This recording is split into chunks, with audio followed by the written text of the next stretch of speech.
Alright gamers, we are back this game playing Aphelios Bard into Brand Ashe.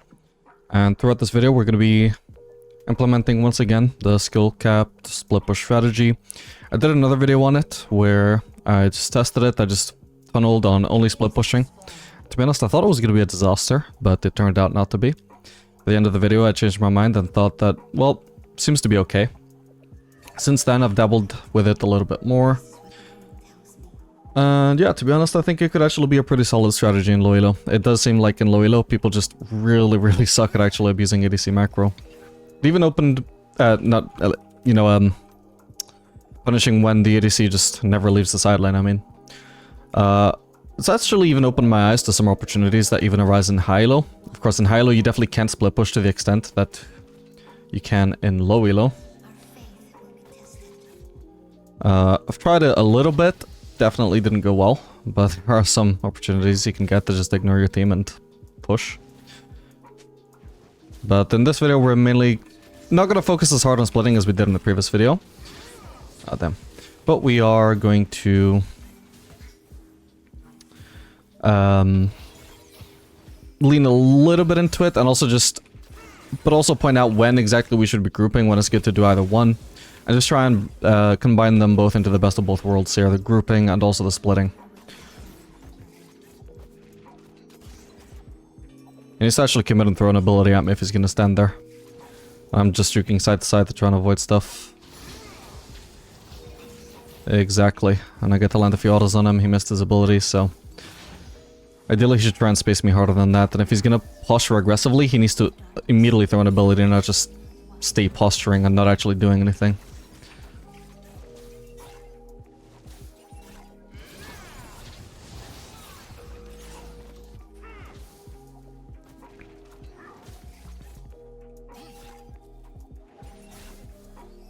I want to try and call this cannon before it starts going on the turret, potentially. Otherwise that would make it very awkward to try and loss at it.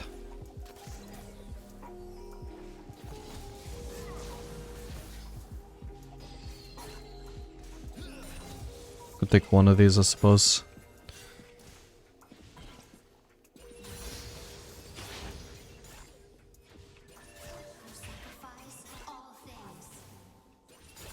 Damn it.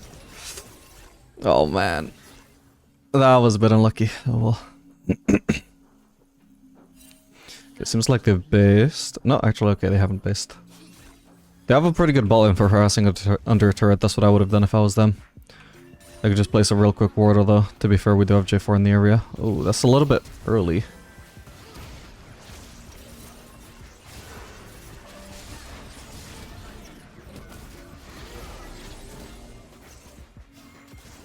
I bet I was a bit too close there. I tried to do an auto reset.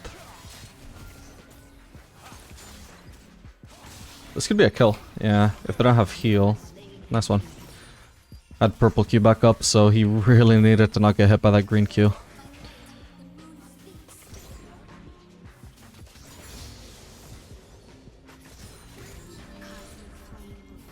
Yeah, this could indeed be another dive.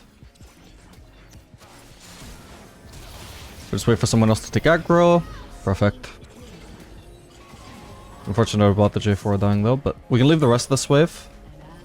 It's a bit unfortunate that I dragged Amelia a bit out, but most of this wave is still crouched under turret. But we don't want to overstay here. We've already got all the gold we need for our base. And it's in a position where Brand can't just crash this wave and make me miss farm. So there's nothing to do with the wave. Anything else is greedy.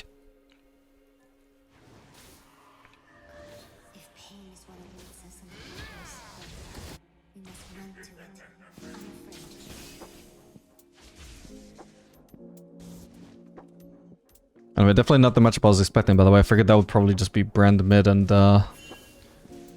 Isa Ashe. Would have probably done Jinx if I realized this was going to be the enemy bot line. I'm intending to play a lot of Aphelios and a lot of Jinx. Aphelios because he's my main champion, I love him, and a lot of people at this point watch my channel for Aphelios. And Jinx because she's fairly popular, also a champion I like a lot. And it's also like, not necessarily the best champion for split pushing, or at least it can push very fast, obviously, but it's not like super independent on the sideline, is what I mean. So it's a great example of trying to mix these two strategies, since you can't just fully commit to split pushing and expect great success in every circumstance.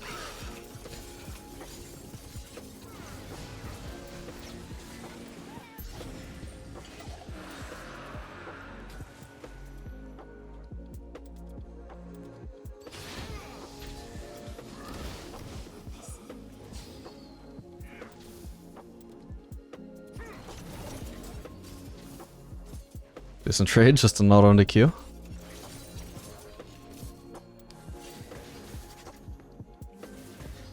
Aphelios Blue is actually just one of the strongest trading champions.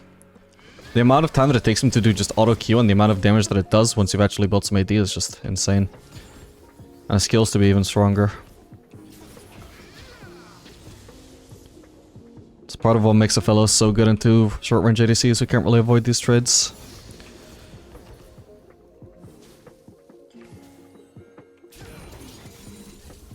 I've got a lot of checkums here.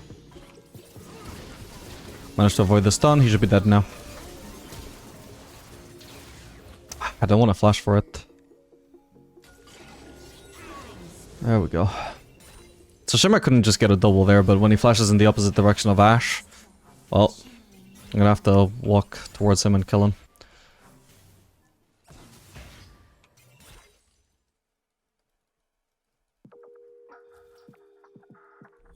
If you had run in the same direction as Ashe, though? We're getting ganked? Probably not. If you ran in the same direction as Ashe, then hopefully I could have just double killed.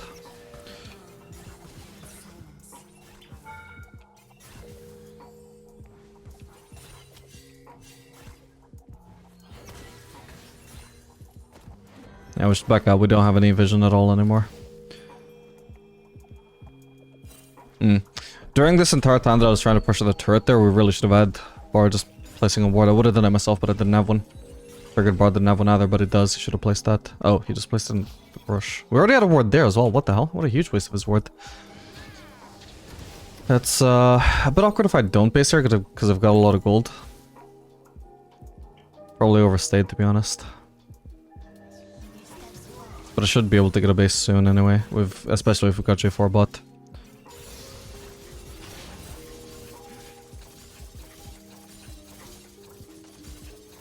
Okay, Ashe is level 6, she might try and ult me. I currently don't have my ult. Who got that? Oh, we did. There's not much I can do here though. I don't seem to have vision here. Okay, Ashe has no ult.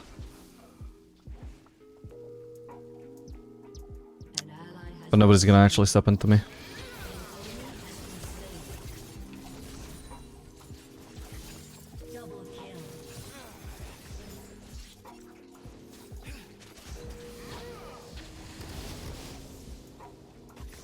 On the bright side, I mean, me delaying my base kinda sucks, but on the other hand, this is not an easy bot lane for me to kill, especially with a Bard. Ideally would have some engage. So it's not necessarily wasting the prospect that I could have, if I'd just be sitting in lane just farming anyway. It's not the most important lane to base in, and fairly soon got my Infinity Edge. That'll absolutely be something to base for. Ooh.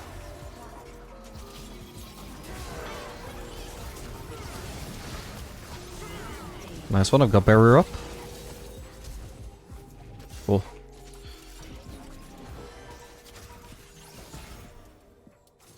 Just shouldn't get hit by that. Nice. Okay, I don't know where Xin Zhao is the awkward thing here. But I think we gotta risk it. I have a chance to escape as well with both my summoners if he does show up.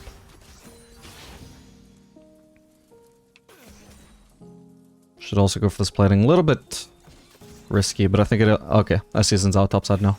I only have to come in for one auto anyway. Okay, huge.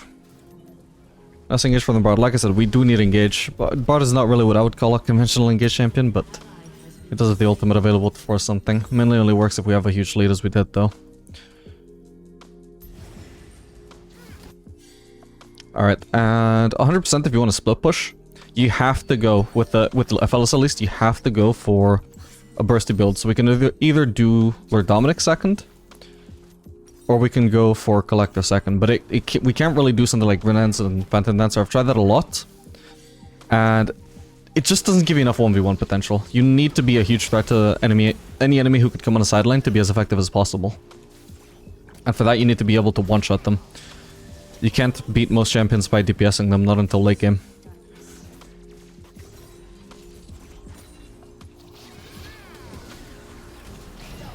That's fine, I'm not in a bad spot here, I don't mind getting stunned there.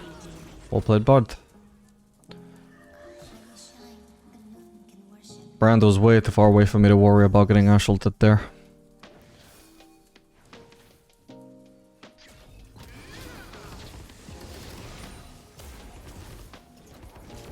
Almost missed that, because the cannon randomly turned around to focus it.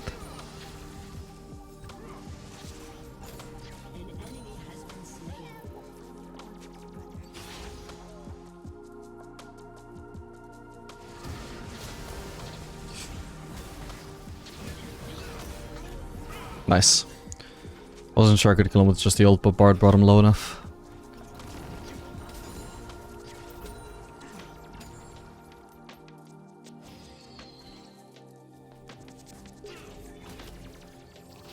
I regened almost as much for my fleet auto as damage I took from Ashe's auto. Ah, damn. Well, I've got barrier up, but are we getting roamed on? Well, not by Kaisa at least. Damn, I didn't think I would take the second tower shot. Oh. Oh, Bard. It's not unwinnable if I try and join there, but it's such a huge risk for 0. I don't think it's worth risking my 1,000 gold shutdown. Actually, maybe the Lost Whisper build path would have been smarter here, because it would have given me... I would have gotten Quiver, which would have given me some crit as well as a decent amount of AD. All the components of Collector are strong, but the downside of the build path is that if you collect crit, you're not committing to any of these strong AD items. If you go for Surveyed Dirk, you're not getting crit. If you're going for BF Sword, you're not getting crit. I feel like Quiver is just the best of both worlds, where it's a strong component, but it also gives both crit and AD, both the stuff you want.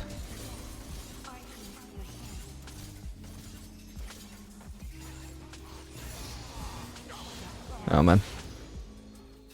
Bard isn't here either. I don't think that was a good fight, especially when I'm potentially losing a cannon under turret. We're gonna assume Zinzal's still here. I would assume that he was probably just sticking around trying to cheese us still. He wouldn't just settle for a kill and then when he sees the enemy bot lane, especially a huge doesn't... Yeah, she's baiting. He wouldn't just go back to his camps at a time like this. He'd try and sneak into the bushes for another gank. Didn't catch whether Ashe used ult. I'm guessing she probably did, but I've got to assume that she didn't, because I just can't reasonably assume that she used ult. That's an easy way to die. I'll ping Bard back because I feel like he's posturing aggressively. Beginning to think that maybe Zinzao isn't around because of how long they've been baiting, but that doesn't mean that he's not around. I think rations just make it very clear that he was around. Particularly Ashe's.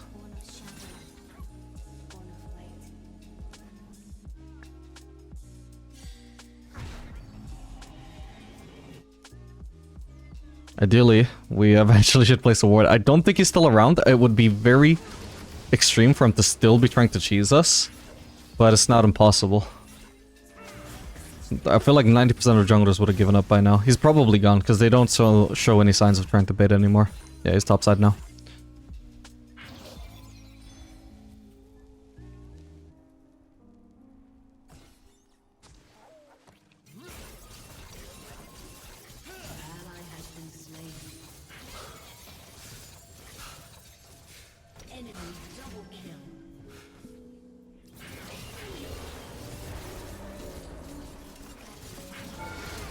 Oh. Okay. Disappointing. Oh, I didn't realize the turret was almost dead. My bad. Okay, everybody seems to be topside, right? I'm assuming Zinzal is there.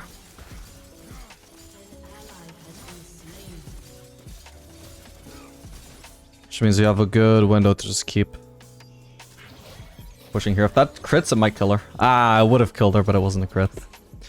That's why we need Moon Quiver. Oh, that might not have killed her at that point because I would have had minus 20 AD. Oh, if this crits, he's dead. Dude, just my luck. Like any single one of those kills, it's like likely that I'm not gonna crit, right? But when you account for both of them, that was a 50% chance that I would get a kill and I didn't. Sad. Ooh, I'm gonna get a lot of gold here. Perfect.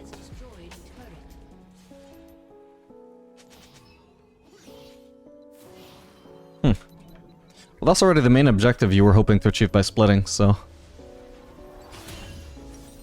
That's cool.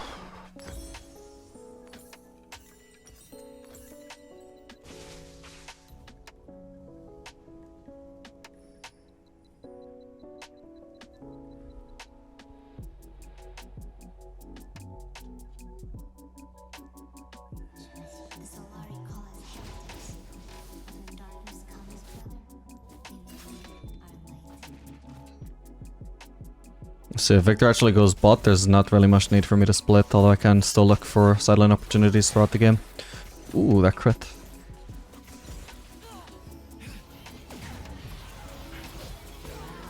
Yeah.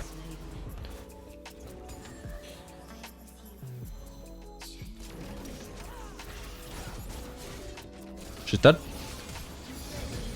If he doesn't have ult, even if he does have ult apparently. Nice. They really shouldn't have taken that greedy pathing. At the very least, Xin Zhao needed to be immediately on my ass. Ooh, yeah, I got it. He needs to be protecting Kai'Sa much harder than that.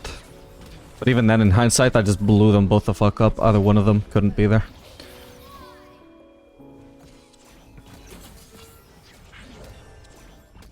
Close. Yeah, I do 1 billion damage right now.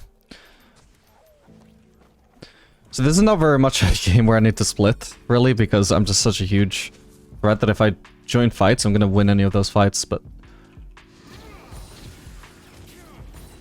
Like I said, we can still look out for opportunities, but it's also just seeming like a game where we don't really need to, because Victor is already on the sideline anyway. A huge part of the strategy is not just taking advantage of the enemy's poor macro, but also making up for your team's poor macro, where if you don't side lane, then you don't have anybody on the side lane, which is just a waste of resources and a waste of pressure. Hello, Ash.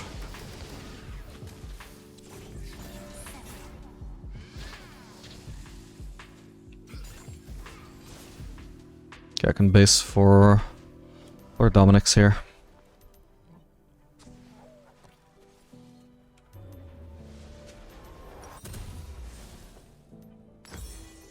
I guess we could sort of already say that I achieved the main objective of the split push though, because anytime you get this turret, especially if it's solo gold, you're getting like almost 1,000 gold from that.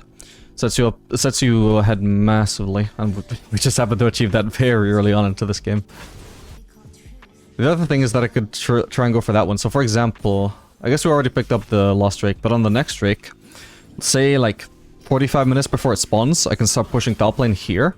And especially because I should probably be able to 1v1 anybody in this game.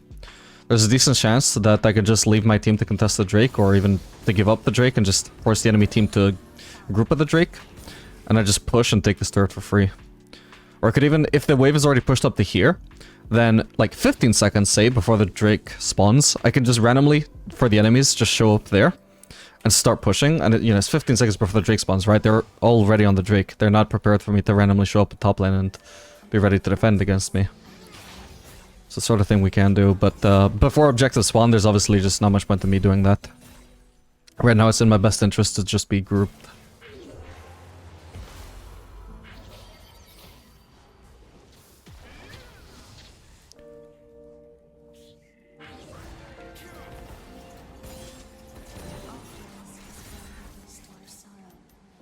Could already base for another quick cloak.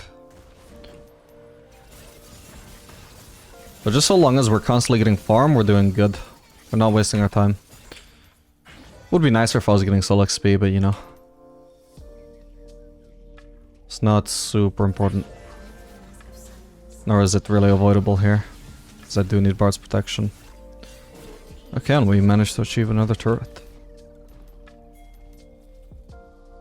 I could probably 1v1 Mordekaiser, especially now he's wasted cooldowns. Nice. I just melt him, holy shit. Oh crap. Ah! Maybe I should have gone for Red ult, my bad. I didn't expect to pop out of the Mordekaiser ult and just immediately be in melee range of a guy who can one-shot me. Even though I killed him. Like, I killed him and then he kills me like 2 seconds after from the dead. But unfortunate that killing Brand doesn't stop him one-shotting you. Next item can be Yuntal, or it can be Shield Bow. Yuntal, if I have red though, is gonna make me absolutely destroy Mordekaiser in Death Realm. In general, it's got such good synergy with Onslaught and Aphelios. Like, it really makes you want to just deliberately cycle towards red if possible. I don't want to sell Doran's Blade until I can get Vamp Scepter. So here, for example, my entire team is grouped. I could just go bot right now, or personally though, I'd rather go top, because that's the turret that hasn't been taken yet. Although, I could also just farm all of these camps. Like, at the moment, I'm not really needed there. By the time I get there, the fight is likely to be over, so I can just soak up as much farm as I can before I actually go top lane, where the wave isn't really in a great state to farm right now. And the enemies are all reviving, and my team is backing off the pressure, so there's not really a good opportunity to go for that turret right now.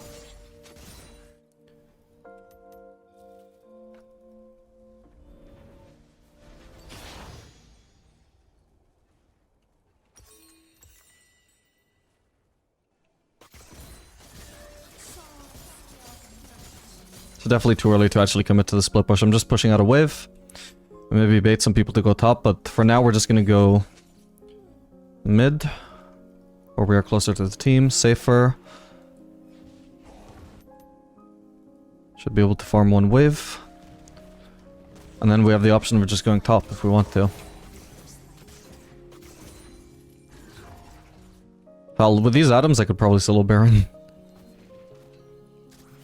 These items and these weapons. Is she gonna try? No.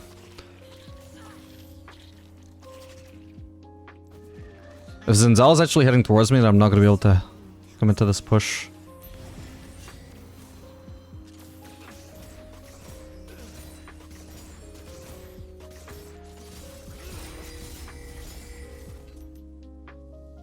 Okay, so they're all committing towards the objective. Kai'Sa should be defending, because she knows that if she doesn't stay here, I'm gonna take this turret for free. And potentially even take an inhib. So she is here, but I'm also very strong, so she's gonna respect me. Got her. That was a Q flash. If she hadn't actually died to just a green Q there, she also would have been marked again. Basically because I can auto-attack from the ult green mark before the green Q mark is landed, and then the green Q mark applies, and I can get that too. Yeah, and that's an example of how the split push can work out in your favor. Super unnecessary in the situation, but if I'm, say, like, strong, but not strong enough to carry fights, that's something I can do, right? Is just force that 1v1 over there, or even... Oh, my bad. I should have immediately blue queued. That sucks. I'm probably gonna die here. Oh my god, it's so obnoxious. And I'm perma-slowed as well, is just the worst part.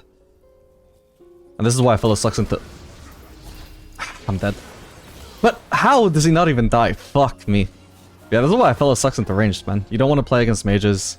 You don't want to play against triple ADC comps. Or double ADC comps. You want as many of the targets as possible, as the enemies as possible, to be stuff that has to get into your range to actually fight you. Mages are the absolute worst. The fucking perma-rallies definitely did not help there. Even for a mage, that was insanely obnoxious.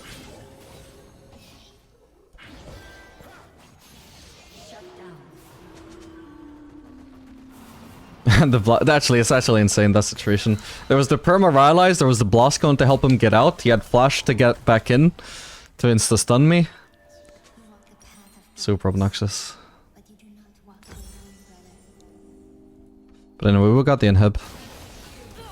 And my team was also able to secure the Drake. Even if... So, my team killed Zinzal over there, but maybe the enemies still could have contested, right? Except they know they have to base, they know they have to deal with me taking their fucking inhib. I could also even keep going for their Nexus turrets if they're gonna extend that fight at the Drake. So if you're strong enough to, you know, 1v1 pretty much anybody, which is easier said than done. I mean, say I couldn't 1v1 Mordekaiser, right? Well, at the very least, I waited until I could see Mordekaiser on the map, right? Until I knew that Mordekaiser was contesting, and then the only person available to defend against me was Kai'Sa. Unless Mordekaiser was willing to TP, but then they have Kai'Sa and Mordekaiser there. Then my team is 4v3. That gives them a decent chance of being able to win even without me.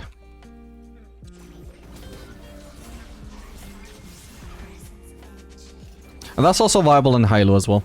In fact, it's probably even more valuable in Hylo, something I've been doing ever since I started this threat. Started testing it, because it's more reliable that the enemies will actually have, like, say they need their top laner to defend an objective, and they know my top laner is, like, bot side. They're not gonna expect the ADC to suddenly start pushing top. Whoa, this could be really good. I've got blue. Zinzal's probably just gonna ult, though. Yeah. Sad.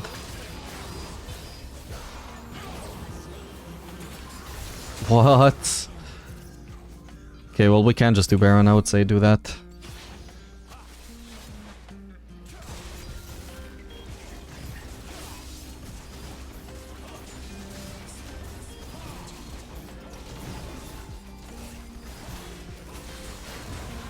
Did 1400 bleed damage there.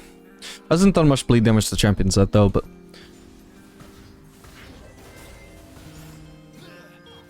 What is the bad side about it is that its damage takes so long to apply that a lot of the time opponents will just die before they have a chance to bleed.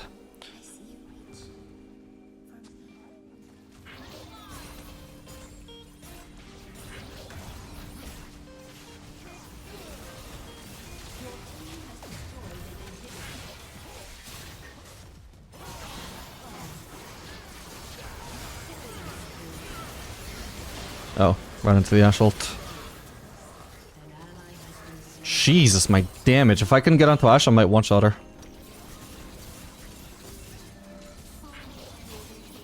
Close, close. That was almost a one-shot.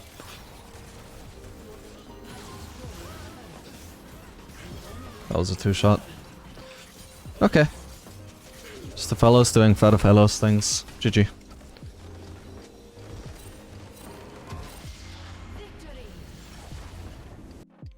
Oh, and of course, something I forgot to mention is that even if you're not actually strong enough to 1v1 somebody, like say it's the Mordekaiser that defended and Mordekaiser was strong enough to beat me in a fight, or say the Kai'Sa is actually strong enough to beat me 1v1.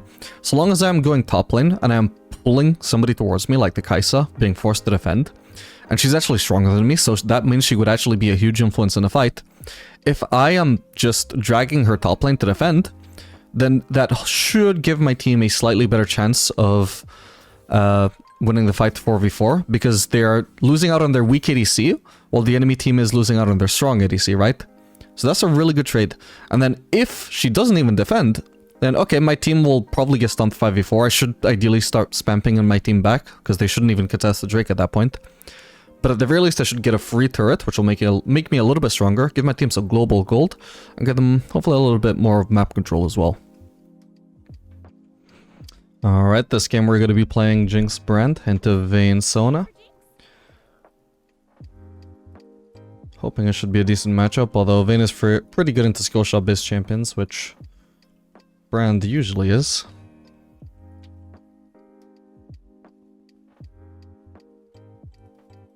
If she's doing Q-Max, that could also be a little bit problematic for me, because even though I have more range than her, she can just dash into my range and out-trade me. But if she doesn't do Q-Max, that won't really be a concern after the first few levels.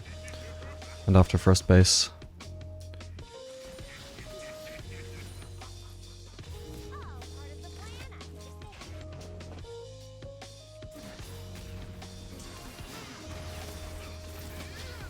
Nice, landing a lot of solid poke there. I didn't expect her to go for another minion, just continuing to ignore me. Here I can't pressure her because the minion is just walking too far forwards, unfortunately. She did a good job. Like, the first time that I went to trade against her while she went for a last hit, she actually chose to trade back instead of taking the last hit, which was smart. But then she's just focused entirely on the minions while I kept focusing on her.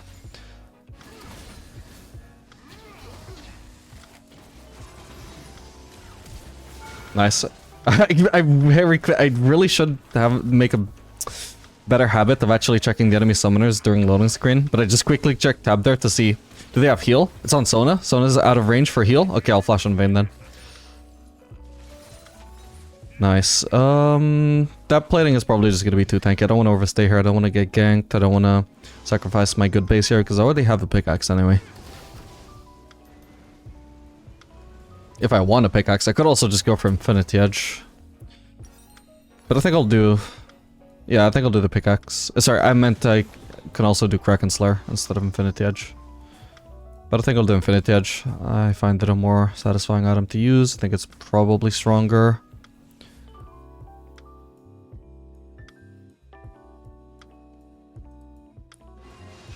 Kraken Slayer is still a very popular item on Jinx though.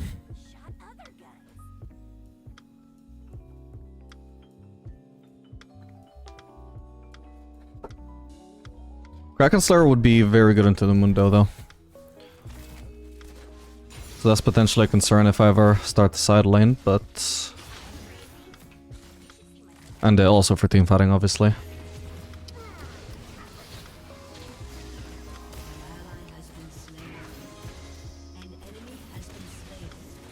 Just gonna thin this wave out so we can trade more solidly.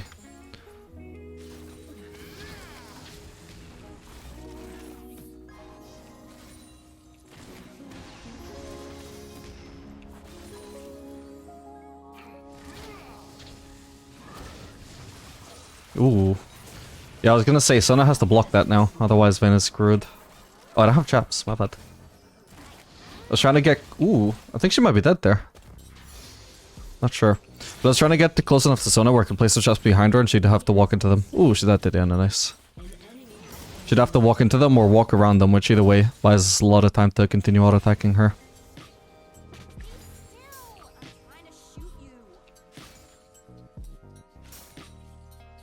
Alright, this time I don't actually have something I really want to base for here, so I know Lily's bot side, I'm gonna have to back off soon, I know. But I should have time to get a plating, hopefully. Oh, she's actually just going for her own camps. I can start rotating, maybe I can help Diana. I got the plating, right? Sure hope so. Oh. It's already moving over here. Okay, now flash on Lilia.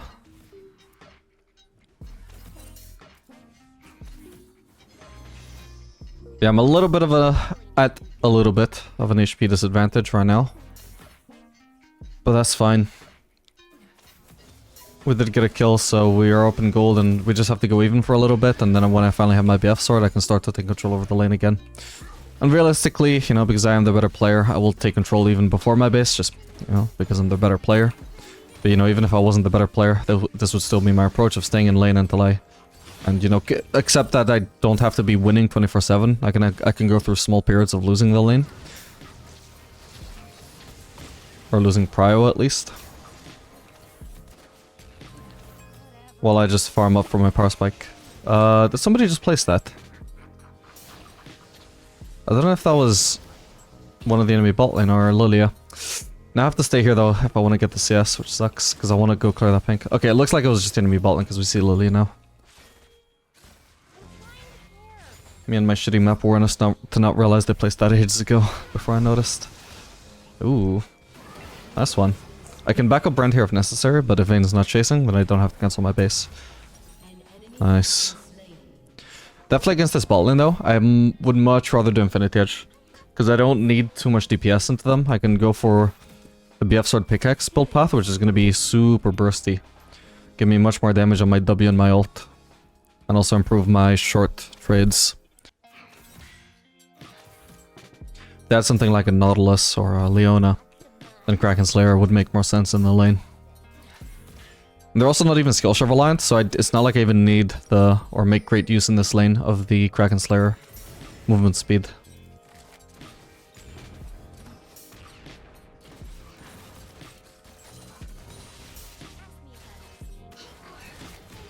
That's fine, Brand is near. There's some trust behind Brand, see if it accomplishes anything.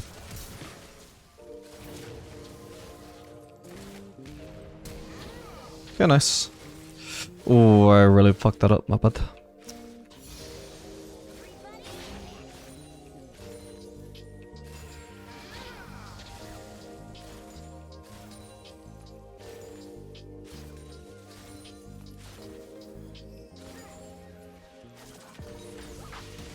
Now that she's slowed by my W, just makes it easier to land that.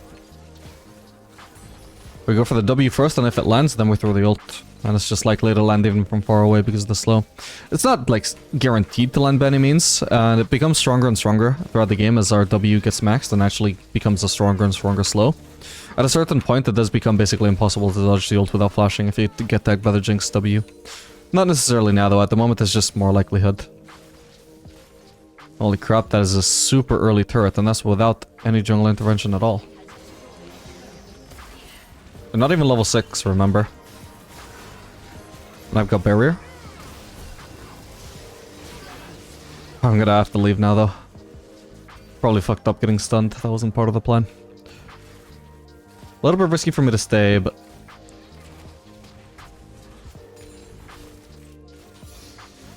I want to say I should be able to see Lillian back off if she shows up. Okay, I see Lilia on the map now. I can shove another wave then.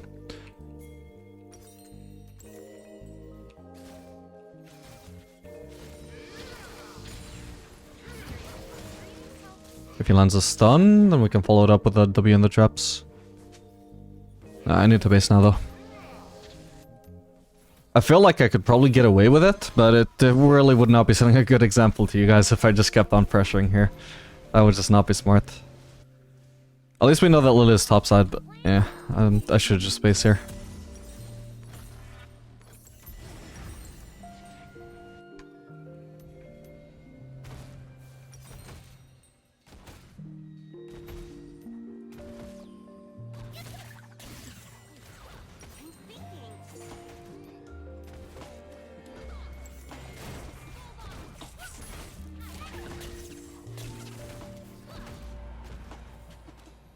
Ooh, actually, this is not really, like with, if we're doing the split push strategy, I can just go immediately back bot.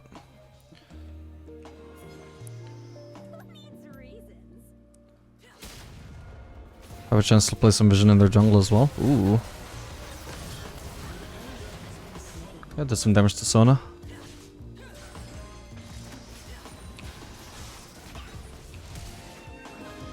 Of course I didn't crit. Ooh. Okay, at least she dies. Should've played Diana though.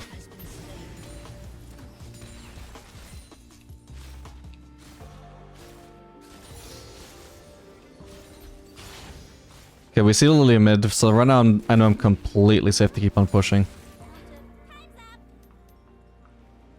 Completely, but she is headed bot side, so... yeah, I have to back off now.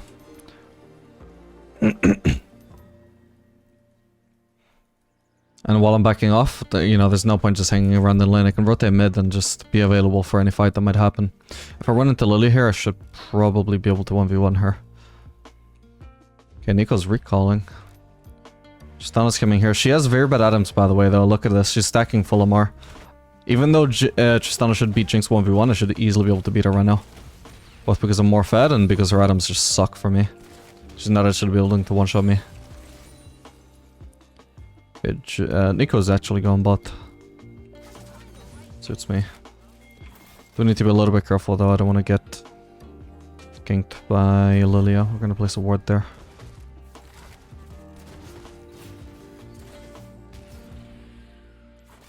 Okay, we see Lilia topside. There might be a fight there, so I'm gonna start shoving. Keep missing all of the lost hits. Oh, that's not ideal. Ow.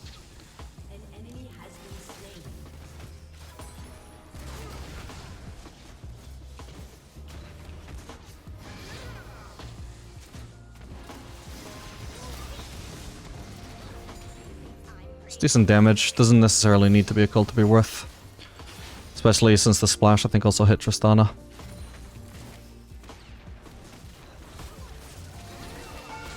Dude, I am just not critting though, what the hell?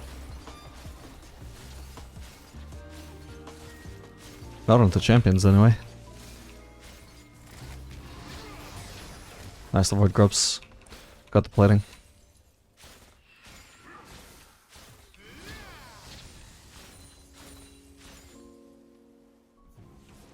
Holy crap, we're about to take the mid lane turb. As well as the bot lane turb before platings are even... oh, what the hell? Did I right click bot lane or something? Before the planings are even down, I was gonna say. We can keep on pushing still. Probably not for long though if Tristana's defending. Ooh, I finally crit a champion, let's go. God, she's already low. This is brutal for her. Jinx is much better at pressuring turrets than Aphelios is. Not just in terms of pushing them, but also just pressuring enemy champions at the turrets. Okay, I could do with basing because I've got a shitload of gold. I can go back bot now if... Oh. I'm not gonna bother joining this fight, it looks doomed to me. Just gonna base. These guys should get out.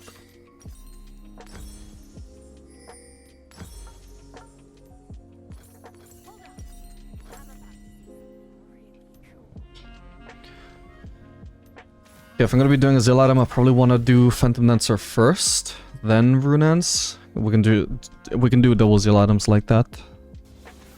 And I'd rather prioritize the Phantom Dancer because I just feel like having, if I'm gonna go for that safety anyway, I'd rather get it earlier on. More chances that I can preserve my shutdown for longer, for example. If not indefinitely.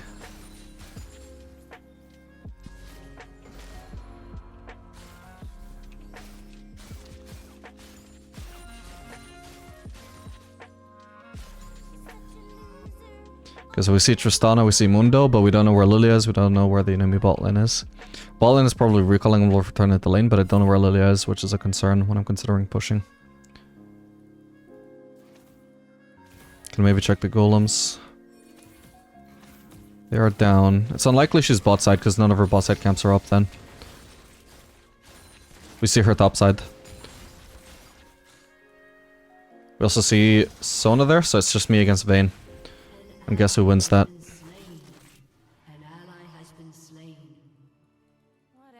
Unfortunately, Tristana's also getting the idea to split push. And she doesn't have anybody defending against her.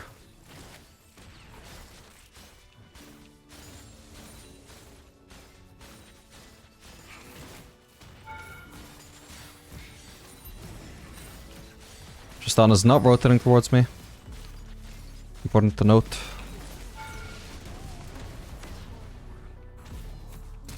Man, I am just not critting at all. Can I get this turret? I think I can. Barrier if necessary.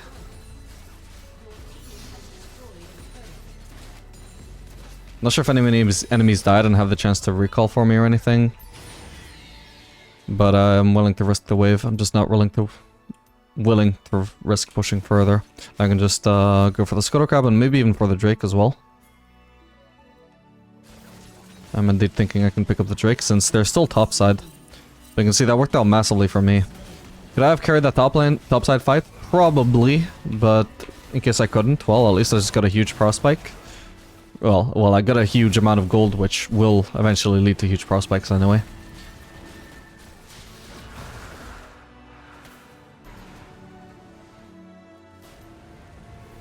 And I'm nowhere near as fed right now as I was in the Aphelios game either. Although Vayne is pretty behind, to be fair. Look at her CS, Jesus. Yeah, I don't think I'll bother with Lord Dominic's yet. We'll just go double Zeal at him for now. Should have a huge amount of movement speed now, keeping me super safe. We should swap so you can get the top turret off the Drake. I agree, I can push out this mid-wave. Or at least defend it. And we go top now. I'm gonna take the safe pathing though. Because I don't have much vision in this area. And then I can place a ward here.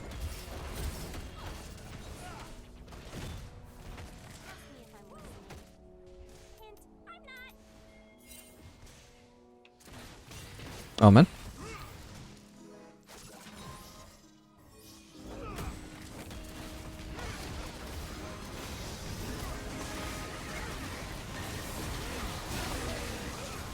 Barrier if necessary. Ooh, I wasn't watching out for the Lily ult. Thank god that didn't hit me.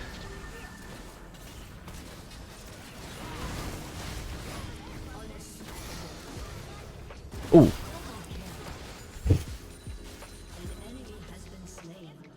My bad, I didn't dodge the Lily. Yeah, that could have been bad. She could have ulted me and suicided for me and gotten my Oh, actually, I don't have a 1000 gold shutdown, but still 100 gold shutdown, which I'd rather avoid. Now I have the 1000 gold shutdown after that fight. Doesn't seem like she's in the brush. We can keep pushing for now. I got a lot of movement speed to remember, so if anybody shows up, hopefully I can just walk away.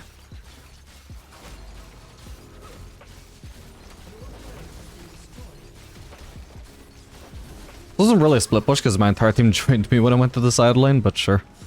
It works.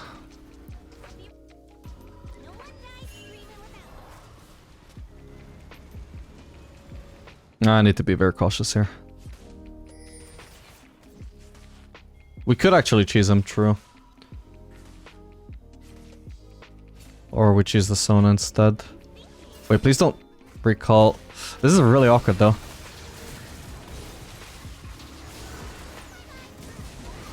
Just barely didn't kill him. Nice. We should get out now though. I'll farm the wave first, fuck it. So he's not in the brush. Or he was. Then I don't know how I didn't hit him.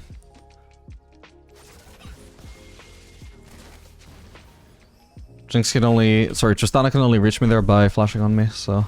I feel somewhat safe there. And I really should look to base now, because I do have a lot of gold all of a sudden. Nice. And now I'm currently sitting on 90% crit chance. 19 minutes into the game. That's absurd. That's the power of not just being fed, obviously, but also just doing double Zeal item, which is just two very cheap crit items. You can do it on Jinx, so you can't really do it on someone like Aphelios though, because Aphelios is just too ability reliant, unlike Jinx. Yeah, we can ignore whatever's going on top lane, I suppose, although maybe I can ult the Tristana soon. I'm gonna assume she's gonna base in the brush. Got her. Don't have much AD, so we're actually not pushing this turret as crazy fast as we could. Once we get Lord Dominic's, that'll be a lot better. But for now, we have a crazy amount of movement speed even without my passive.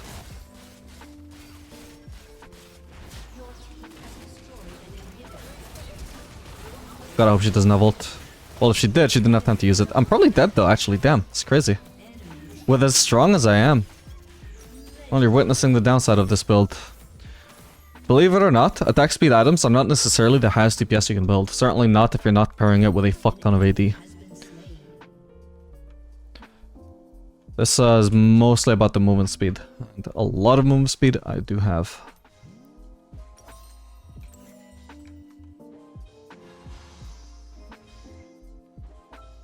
Shame I didn't have barrier up, I think that might have been enough. Could have also maybe looked to use my W. It's just awkward because I can only really hit her after she comes out of her W, right? So I can do auto, W, auto. But I was hoping my auto attack DPS would be enough because I don't want to use W and miss it. It's going to cost me DPS because of how fast I'm attacking, right?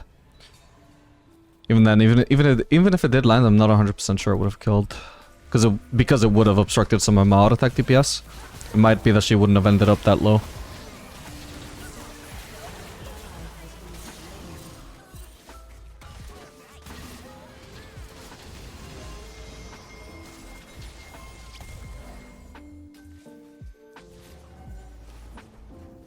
Oh crap, this is mystified. Actually, I could have gone top here. Whoa. Got her.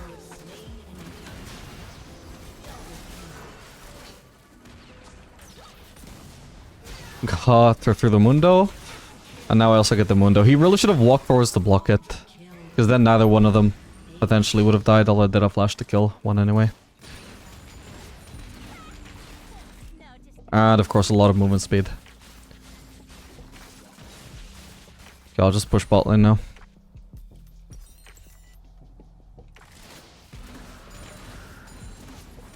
Yeah, I really could have just gone top there. You can see that even if I hadn't intervened there, that fight took forever. I easily had time to get a free inhib there. Potentially somebody could have based to try and deal with me, but then they've still got to deal with me, right? I'm not easy to ignore right now.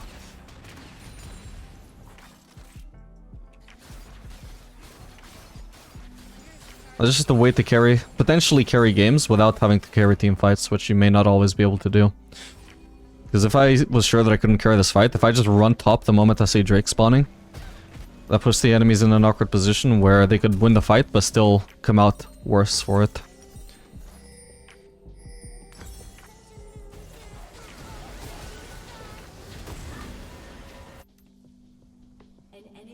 Okay, well, as much as I, like, you know, I'm all for the split pushing thing, I think it would be a little bit troll right now to go bot lane, for example.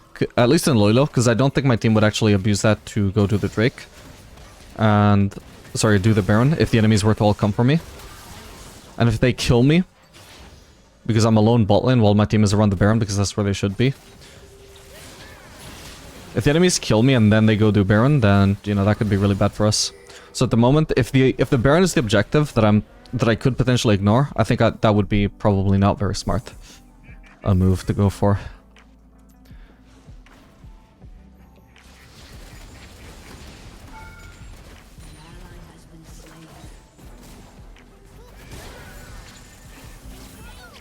Oh man.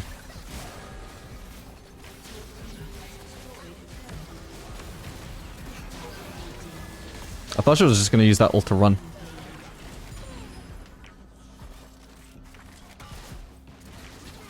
Yeah, now I'm doing much more damage now that I got the Lord Doms.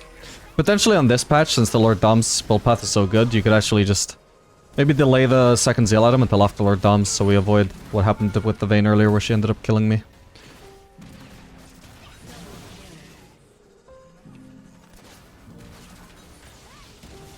Now it's hard to dodge the ultimate. Alright, nice. GG.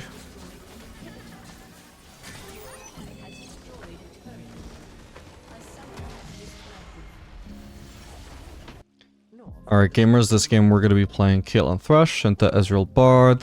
This is something you can take example of, by the way. I asked Morgana. She pinged she was going to the red buff. I said, hey, can we not leash? And she just pinged the Raptors instead, and I was like, great, thank you. Sometimes your junglers will actually be kind to just not force you to leash if you ask, but I think if I hadn't asked, Thresh would have leashed, which would have forced me to leash.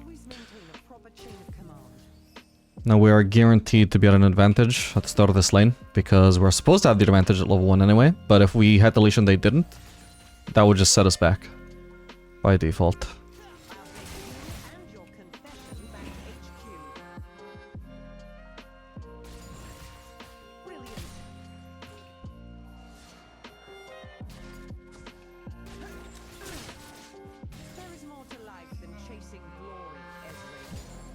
And now in a lane like this, I can't really walk up and try and poke Ezreal too much. Because that's kind of what Ezreal is really good at punishing. If you try and walk up to him, he'll just hit you with a Q. Oh. Damn. Okay, really good trade overall though. It's a shame about the mini wave popping up, otherwise I might have tried flash E-ing. Well, flash... I guess flash auto E would have been the correct move. I was thinking of actually doing flash EQ, but that would actually be really bad because he could easily flash that.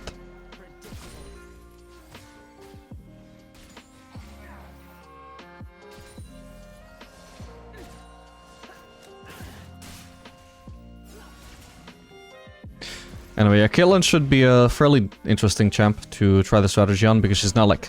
Definitely not the prime split pushing champion example. But I think it should be fairly effective anyway in this elo. I'd say the whole strategy probably falls off around Emerald. But we will see. Maybe I'll just use this whole account for just seeing how far I can climb. Just focusing mostly on split push. Although you've seen already, like, I'm not like 100% split pushing, right? I'm doing a lot of grouping. Like I said, I'm trying to combine the strategy into like the best of both worlds, where there's plenty of grouping, plenty of splitting. Because there are so many advantages to be gained from splitting, and it just doesn't require you to be 100%, be on the sideline 100% of the time, you know? A lantern here could be solid. Nice. But he still dies. Oh, the flash. Alright, nice try. Ow.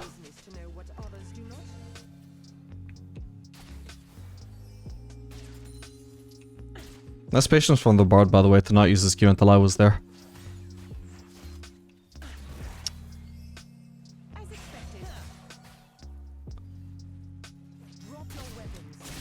Okay, this is boring. No sense in trying to freeze the lane against Ezreal. He's not gonna be troubled. We will lost it anyway. So the best thing we can do... Oh, hello.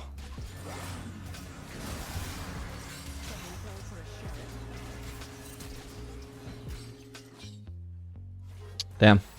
That's rough.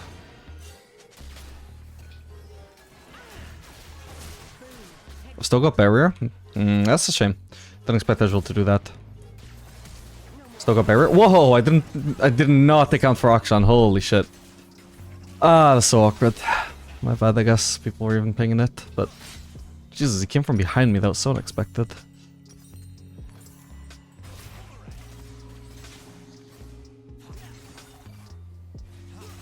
Oh, he was there for ages, dude. I hadn't even noticed. I was fully focused on the fight. I figured he was just there in stealth.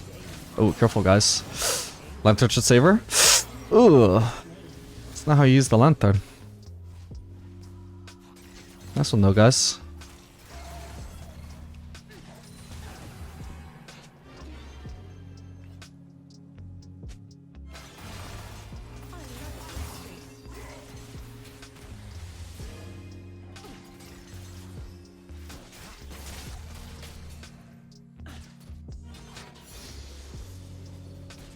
Oh, I actually could have gone mid here and just pushed, by the way, while they were all distracted with bot lane. Got him.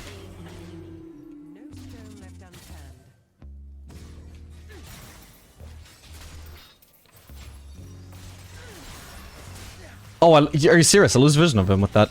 Oh, this Shyvana's not my team, my bad. Wait, I actually thought I had more teammates than that.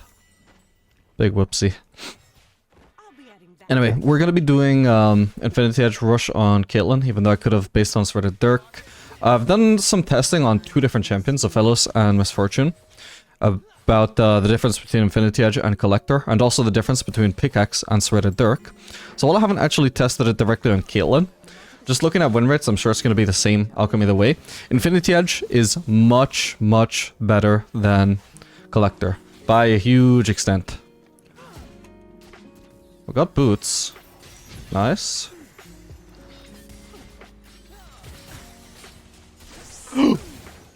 Oh, if I used my Q faster, I would have hit him. Okay, I was worried the flame might actually knock Ezreal outside of my Q, but it doesn't matter because he just flashed it anyway. We need to back off because Sakshan could be coming for us again and again, so we need to be worried of that.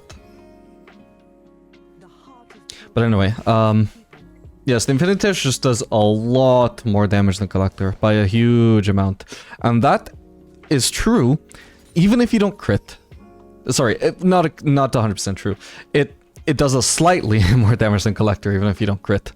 It's just, like, that should be where Infinity Edge doesn't shine, right? Because the whole point is crit amplification.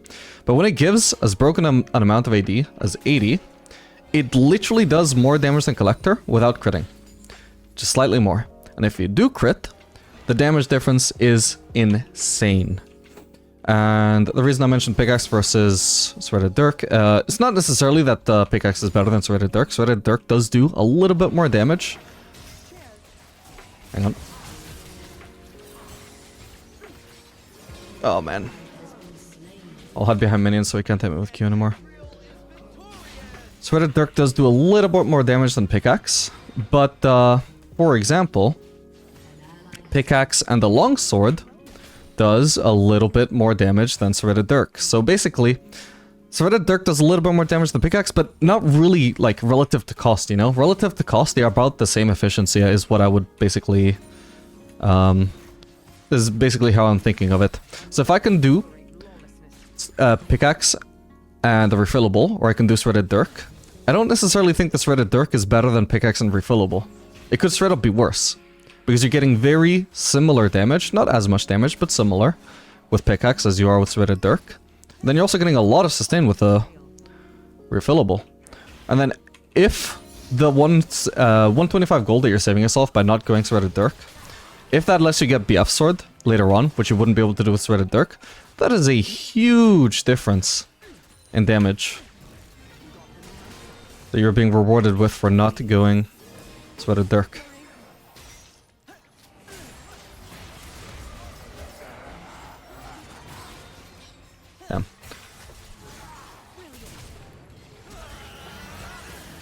I missed. I've got barrier. Oh, I just barely got him. Holy shit, I did not aim that perfectly. I'm a bit lucky that landed. Perfect, perfect. And so, therefore, it doesn't just have to be about longswords, right? Say, if I can pick up, if I'm doing very I'll just wait for the berserkers, I think. If I'm doing very similar damage with pickaxe and Threaded Dirk, then wouldn't I be stronger with pickaxe and a dagger than I am with just a Threaded Dirk, right? If I can't, or if I don't need a dagger, if I don't feel like that's worth it on Caitlyn, what about boots? Obviously I'm not going to do as much damage as I would with Threaded Dirk, but I might be more generally effective with pickaxe and boots than I am with Threaded Dirk. Possibly. But the main point is, I'm not necessarily saying that pickaxe is better than Threaded Dirk. Absolutely not. I would wager, like, on average, Threaded Dirk will just perform better than pickaxe. But my point is, barely. It'll barely perform better. It is a very nerfed item, guys. It used to give 30 AD and more lethality than it does now. Now it gives only 20 AD and less lethality than it used to. Right now, it is not actually that strong an item, unless you have damage to amplify, which, at level 3, level 4, with only the Threaded Dirk to give us damage and items, we don't have much damage to amplify.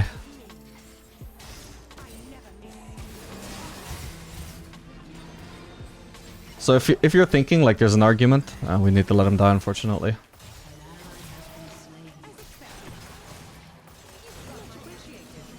If you're thinking that there's an argument, oh, but you can just use the Threaded Dirk with Collector Rush to snowball. Not really. What the hell? I think I lagged out there. Did I get a double headshot there? I felt like I did. That was weird.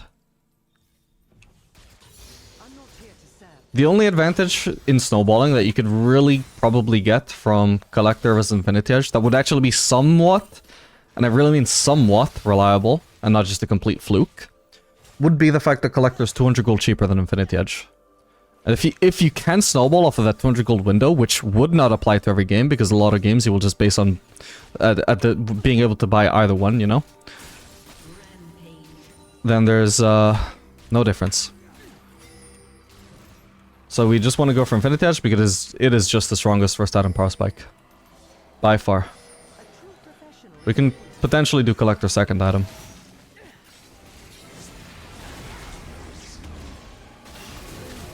Hey, kill for me.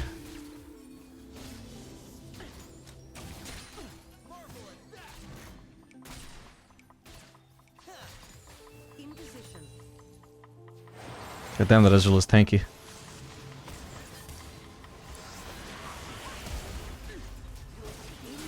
Nice. So I could have ulted from the start, but I didn't want to ult because... Hang on. Does he even have mana for stealth? I think he could just be dead here. Nice. Yeah, that guy only had tier 1 boots. Oh, this is really greedy from Ezreal. Oh, unless... Nope, still dead. We're getting a TF ult on us, aren't we? Shouldn't have wasted the mana. Ah, it's fine, I wouldn't have been able to ult him anyway, would I? Well, I've got a lot of gold now. I'm just gonna help Zerth shove in the wave, and by shove, I mean I hope I tax the cannon. Ah, Red Buff didn't get it, oh well. And we need to return to bot lane. So yeah, that was a very long, drawn-out thing about the Infinity Edge versus the Collector, but I think it's a pretty big deal to know, because I think everybody right now is overestimating Collector because they're underestimating Infinity Edge. Like, Infinity Edge right now is intentionally tuned to be insanely OP. Because not only is it still the same, like, crit amplification, late-game crit amplification that it always has been, but they've also specifically tuned it to also be a strong first item. Like, stronger than all the competition. It is literally tuned to be stronger than the competition, and people still go for the competition over it, you know? Because they're still used to, oh, it's like the scaling item, it amplifies your crit, I don't have crit yet, why would I go for it? Motherfucker gives 80 AD, that literally does more damage than 12 lethality. You know? Not until much later on does 12 lethality actually really kick in and become significantly stronger than 20 AD. Like, if we're doing 1000 damage per auto, then sure, I would rather have 12 lethality than 20 AD, because my 12 lethality is going to be amplifying 1000 damage. That's really strong. But if I'm level 3, or even if I'm like level 7 with the Infinity Edge as a Collector, my 12 lethality is amplifying like fucking... It's amplifying like 80 damage. That's nothing. I'd rather have 80... I'd just rather have 20 AD at that point. The extra 20 AD from the Infinity Edge.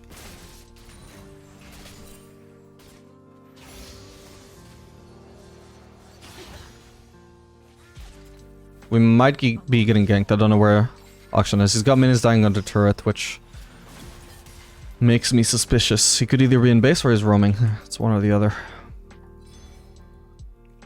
Okay, we see him. Just as long as I don't get stunned, there's pretty much no way this is a bad trade.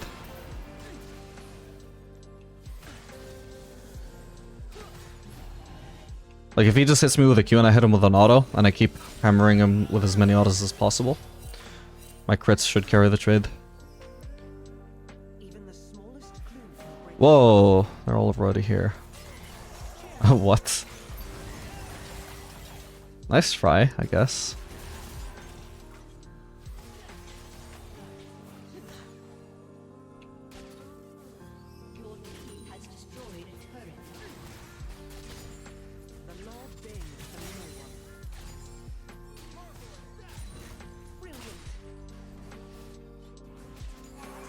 Probably greeted a little bit for that minion. I should probably just be headed to the fight already.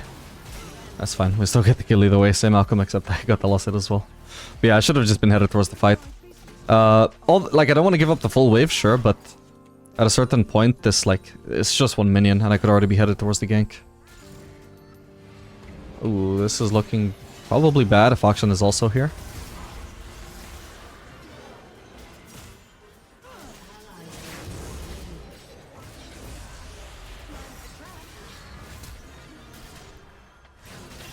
She's dead.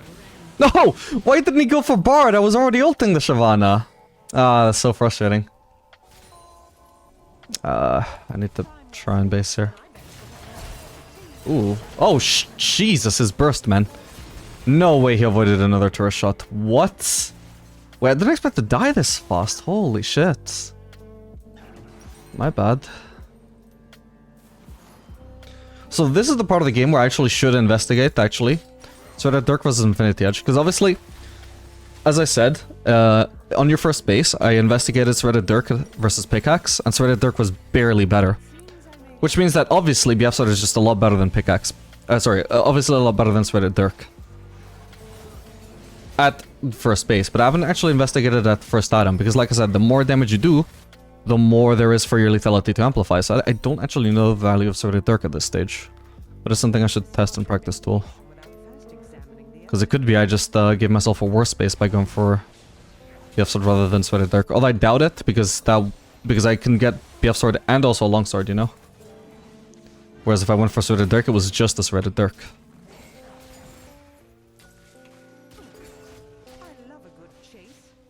Hit it. I don't trust my supports.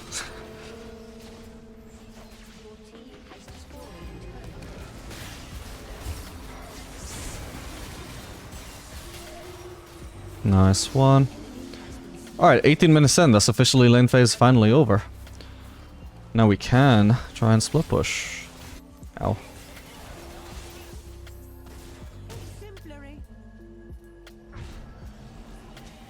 We can also just steal the Grump.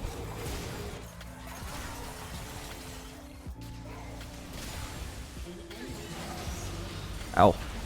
Oh, what the hell was that? Did my E just go completely the wrong way?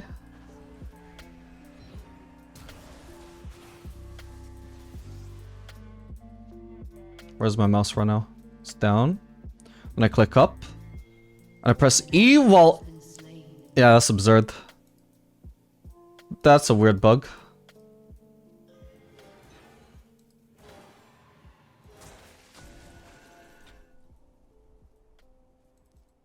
My cursor's here. That's when I press E. And it takes me upwards. Okay, that happens, I guess.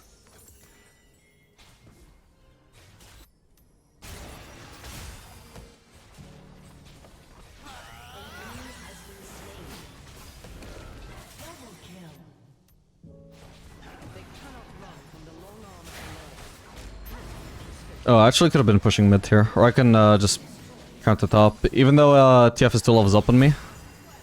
I should have much better items than him, so I could easily split push against him. I can just stay bot while I'm here though. Xerath isn't staying, so...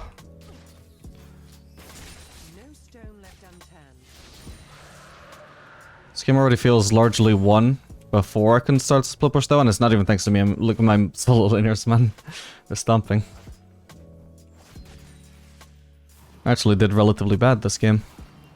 I think for the most part, we're fighting way too much.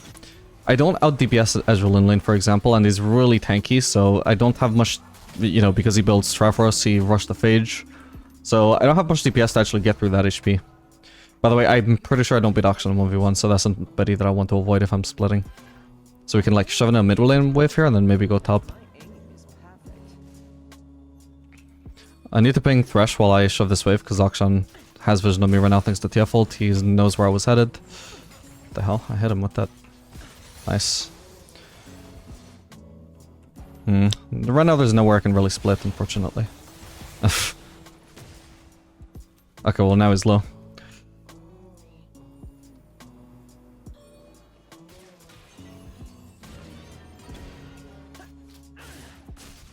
Got him.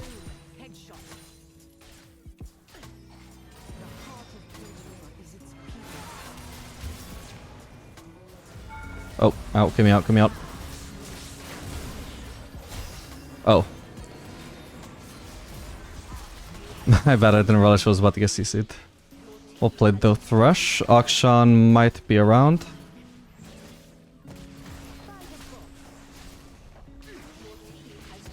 No sign of him yet, but he could try and flank or something. Okay, I'm lifestealing up anyway. Are these bar chimes? I think they are. Wait, holy shit, Volibear. Oh, Auction is just split pushing. He's doing my strat.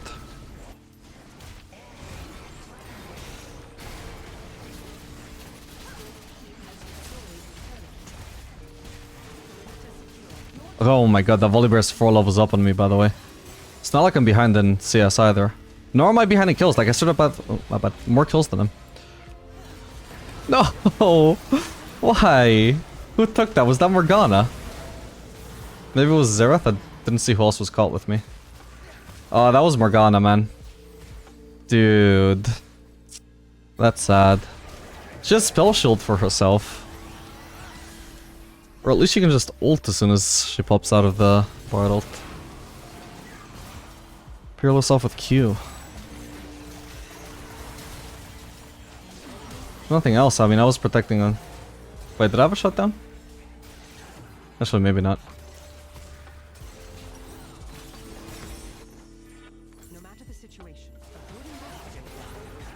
Ooh.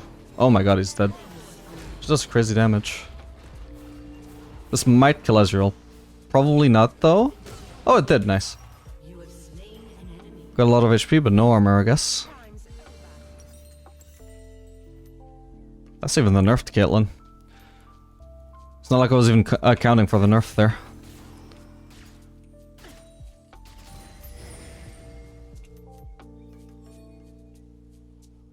Crime is common.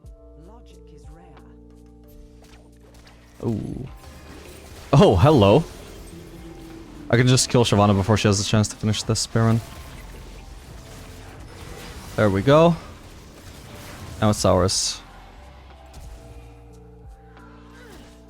Oh, here he is.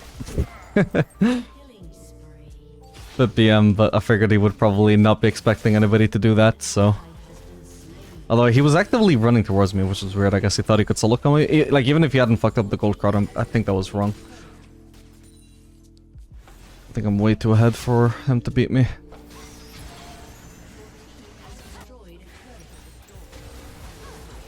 Or he's too behind. Same difference.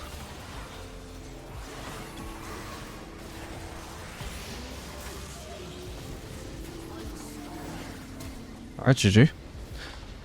Didn't really get to test the split pushing this game, or show off the split pushing, but yeah, like I said, I mean, not every game needs it. Volibear was constantly on the side lane, and the lane phase only even ended at 17 minutes, or 18 minutes this game. I've got a good Alright, let's see how this goes. Whoa! That went about as I would have expected, to be honest. Okay, we can start W for some DPS. Some movement speed.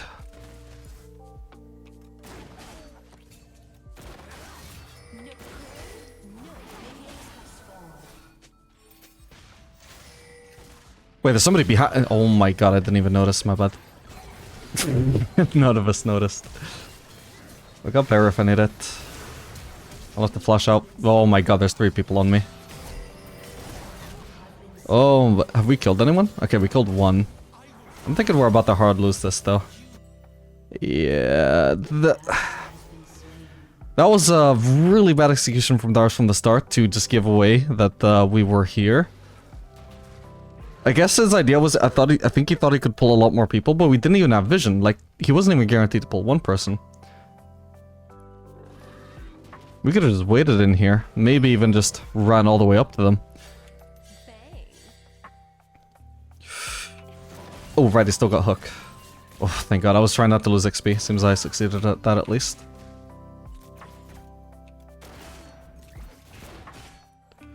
Alright, so this game we're going to be playing Misfortune Brand.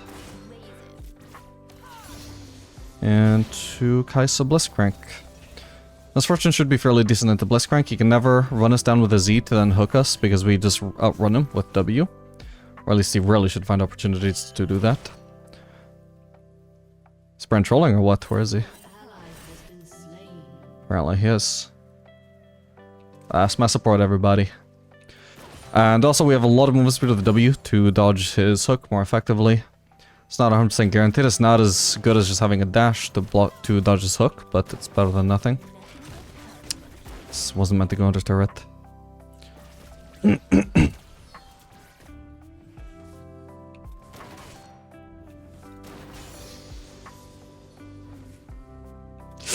I felt like I should have tried to last at that sooner. My bad. I'm not gonna get any of these minions except the ones that Brand lost at. Holy shit.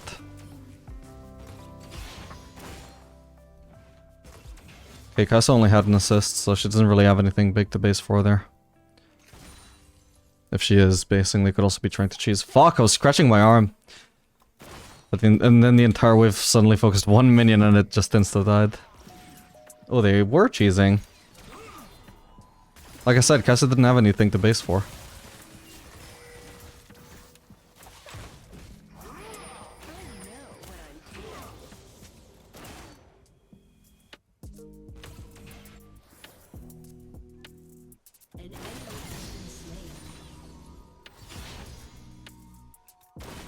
Okay, well we know Viego's dead. He's got no camp subs though, so he can go either bot side or top side right now. It's really up to him. We gotta assume he's probably gonna come bot side. Since they're at least the camps that are coming up soonest. So he could like gank bot lane, then goes to his camps, for example.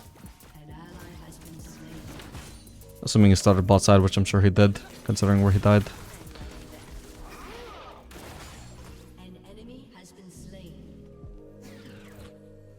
Huh, I feel like my first strike has barely done anything, but I've earned 64 gold from it already.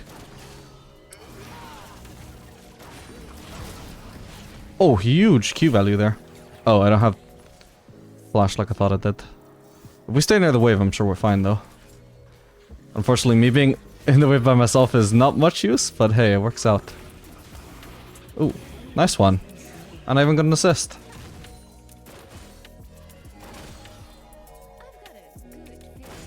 Sort of got like, sometimes the minion wave just one-shots a minion and then other times nothing is fucking dying.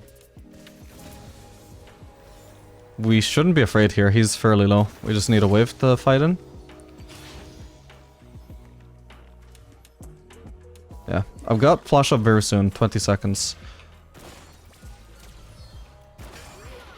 Kaisa's flash might also be up around the time, depends if she has Cosmic Insight or not, I do.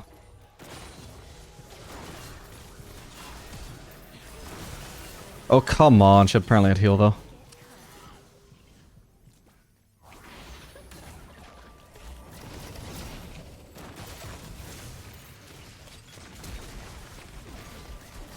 Got him. Yep, you're not the only one with a defensive summoner, bitch. As long as he can't hit me with Hook. Never mind. No! Fuck, that sucks, man. God, he had all the cooldowns up exactly when I think I can beat him. Oh well. I'll just do boots. And nothing else because I want to save up for hopefully my Infinity Edge. Once again, we're just doing Infinity Edge instead of Collector, sorry. This is one of the champions I tested. And this is actually a champion who I fully expected would actually benefit more from Collector than Infinity Edge compared to Aphelios, but it was actually more or less the same findings. Like even with ult, you just do more damage with Infinity Edge than you do with Collector. Whether you crit or not.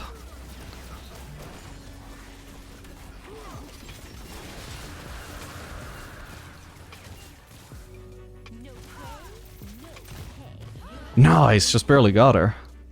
Sick.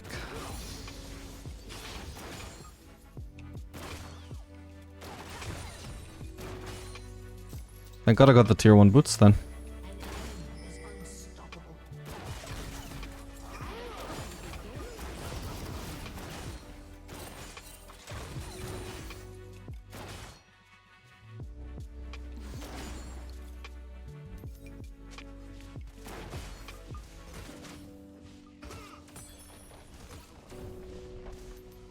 Here we can just do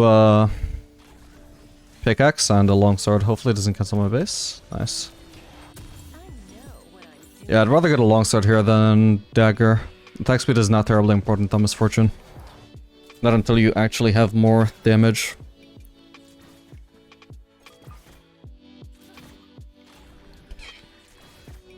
This longsword can build into either a Dominic's or Collector later. Whichever we want.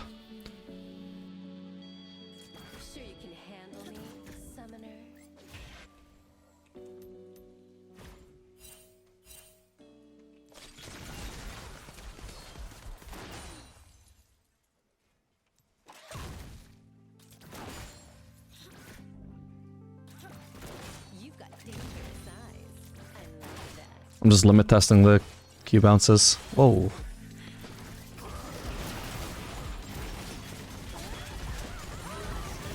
Oh, I should have kept channeling my ult. Forgot he might actually just walk into it. Okay. That's the Salas behind us as well. Oh.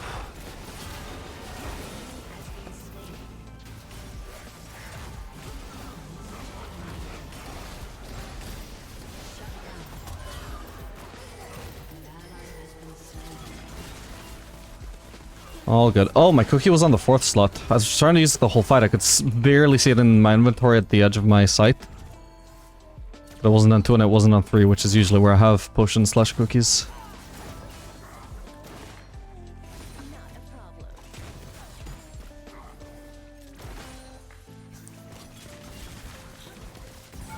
Thank you for the first strike gold. Now I can base and I've got the Infinity Edge. This longsword actually didn't cost me anything. Holy shit, she's giving up a lot of farm to try and snipe me with her W. It's not necessarily bad for her to try and snipe me if she thinks she can kill me with her ult there, but man, at least, you know, throw your W fast, don't waste too much time.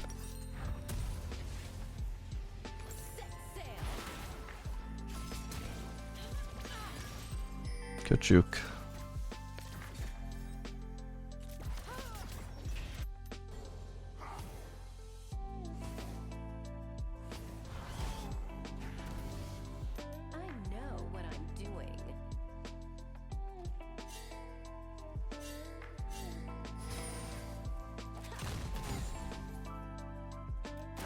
Kaisa is rotating mid for some reason.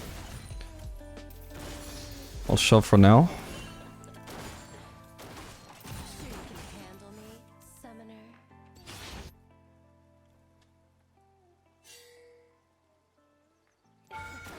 Damn it. Oh, come on. That is so illegal. What a stupid way to lose half my HP.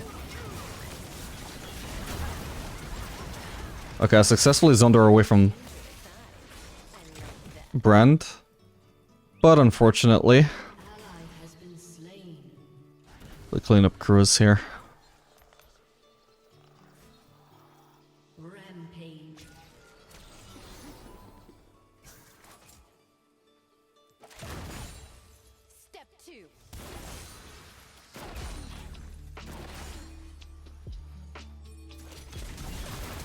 Oh, her heal. Wait, I still killed her. Holy shit.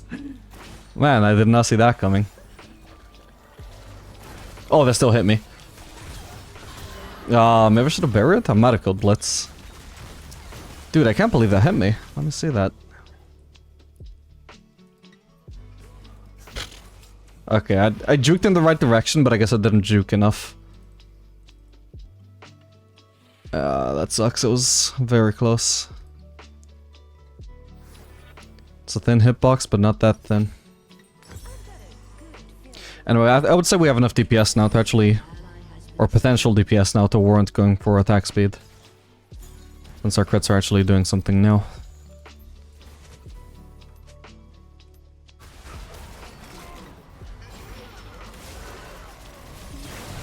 That guy is way overforcing that. That's a Salus TP.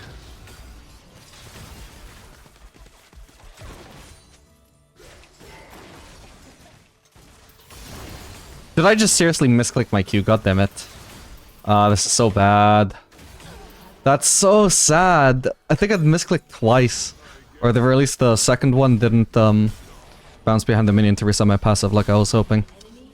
God, that guy's so... I mean, no, it's not lucky that I misplay, that's just me being bad. But he's lucky that I'm bad, man.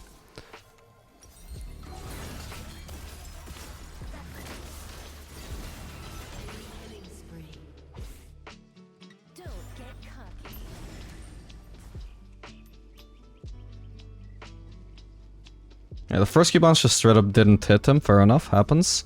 Then he's just making the mistake of ignoring me, a huge mistake. He dashes exactly as I use Q, so that hits a minion. And yeah, I use Q, it doesn't bounce onto anything. At that point there was just no point trying barrier, because yeah, the fight was so fucked up. Mainly because of the Q misclick, prompted by him dashing at a very lucky timing. Actually, I guess that was a bit lucky. I didn't miss because I have really terrible aim, that was a really bad coincidence. Really bad coinky dink. This was ambitious of me.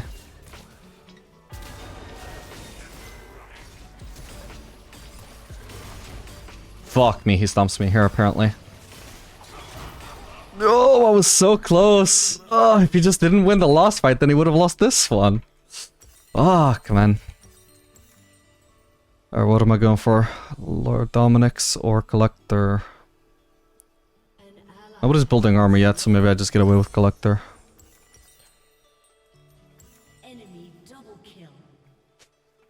Although... Nah, actually I'm gonna do Lord Dom's. The way I'm going right now, I don't feel like I'll actually get a chance to get a BF sword anytime soon, so the Lord Dom's bolt path is actually a lot more convenient for me right now. Nice one, guys. Anyway, clearly I don't want to be laning against Salus anymore. That guy's a beast. And the sad thing is, even as fed as he was even before our first fight, I should have won it, man. I'm so sad about that. Oh, my bad. Too busy venting. Fuck me. I'm either getting gangbanged well, not gangbanged, but just 1v1'd by Silas on the side lane, or I go mid and I'm still 1v1 against two people. This is a bit weird. I should be having help at least occasionally. Yeah, see, if I had the space, if I went for this Reddit Dirk, I couldn't base for anything right now, but instead I can go for the longsword because I went for the Lord Dominic's build path. Which is nice. I could have also gone for a quick cloak, but I don't feel like it's really worth it on Misfortune compared to other DCs to do the quick cloak at this stage. Oh man. That guy might just 1v9 the game at this point.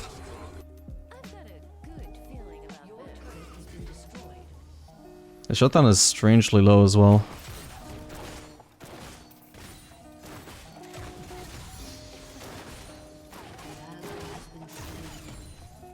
I can trade turret for turret. My turret is less valuable than his, but if I go bot I might just die anyway.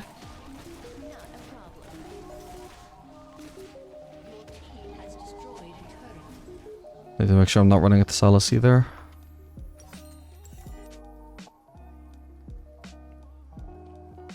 Fucking Sol ruined my entire game. You ruined our entire level 1. You don't get to speak. Okay, she just wasted her E. It doesn't matter. Blitzcrank is here to cancel my ult. Would have been a great opportunity. Now Hurry might be back up, I'm not sure. Definitely not gonna look for an ult.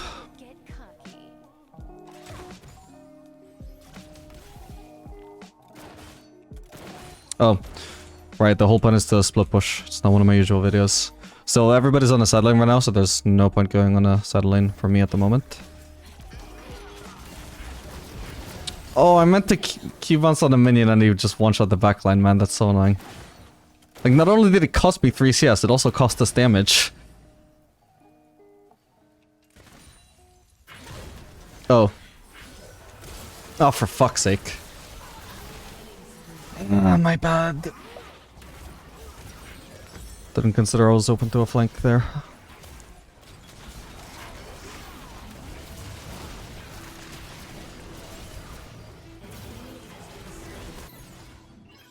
Oh my god, this Sol is so behind.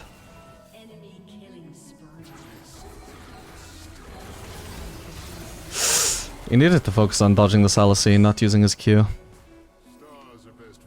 I guess I'm gonna have to go on the side lane. I have a much better chance of surviving than the Sol. Both because I'm actually straight up stronger than him, even though he's a solo laner. Much stronger than him. And also because I'm a smarter player, so I won't die stupidly. Hopefully, anyway. It's a theory.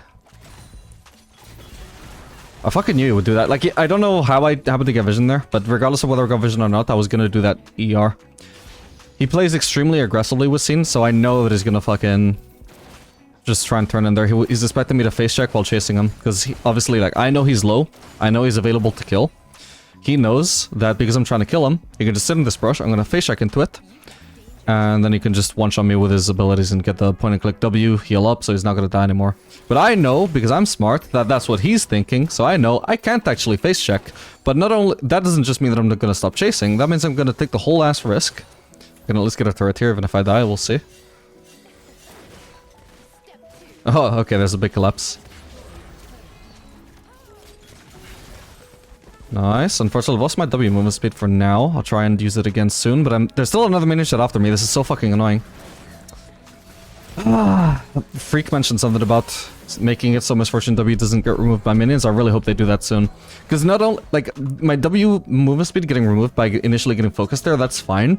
But the stupid thing is, I still can't activate my W until all of these range shots have hit me. So this cannon has hit me. Can I activate W? No, because actually this caster just fired a shot at me. If I use my W now, it activates, then gets cancelled here. And then I die anyway. It's so annoying. Oh well. Anyway, we got a turret there. And the kill on Salas, that was pretty fruitful. Surely at this stage this Ritter Dark has to be worth, right? Now we're going bot again.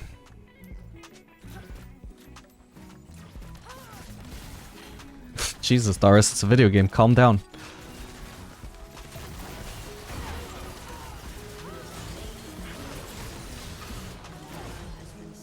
Yeah, minion shots going after me, so I can't use W. Hopefully now I can. Yeah, okay, that's fine. 2 flashes and only 1 gets the assist. Cool. This is a problem though. My entire team should be defending this. You can't just give up an inhib, guys.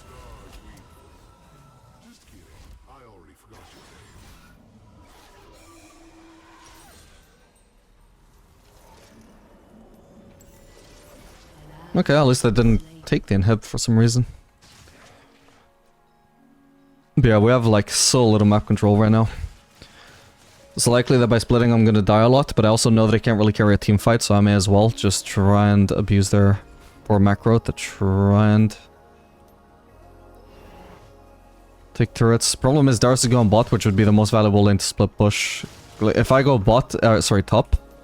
Yeah, I'm not gonna bother going top. Then it takes me like towards the Baron so they can kill me, then do Baron super easily. Even if they... What? I'm not bronze 4. Not even on this account.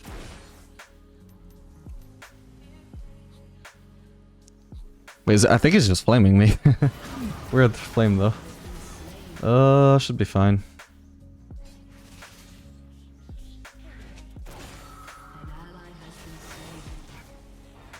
Oh god. No! Oh my god, that's so lucky. I can't commit to an ult until I see him use a Z. Maybe I just... Oh, I can actually just continue splitting. I can just run away from them into the minion whiff.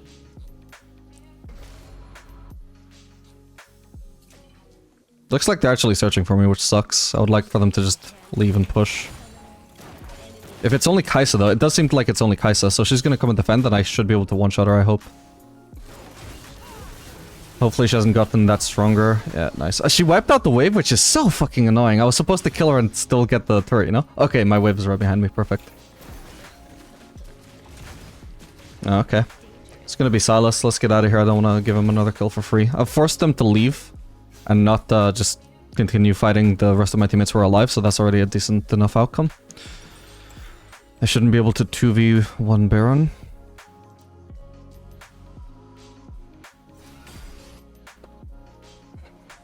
Perfect, you see what I mean? Kai'Sa couldn't group with her team because she had to defend that turret. She dies because as much as I'm not performing super well in this game, I'm still stronger than the Kai'Sa. Then Silas has to stop what he's doing and come TP to defend that turret. So it's at the very least stalling their victory. And the longer the victory is stalled, the more chances we can make a comeback. I've got a good feeling about this. Yeah, a huge problem here is that I obviously can nowhere near 1v1 any of their solo laners. And also my team is getting completely stomped with or without me, which really limits our options. Not a problem. I think Silas probably wants to base though. Like he actually has straight up less items than me right now, for example, so he's probably basing. I assume he has a lot to spend. And he's gonna TP, so the last thing he wants to do is actually go bot when Baron is up. But by pushing bot, that's what I kind of force him to do. Okay, so he's not in here. Ideally, I want to see him elsewhere on the map, and then I just start pushing. I don't reveal myself for now. Okay, I'm gonna assume he's just going somewhere else on the map. If he was going bot, he would already be here, right?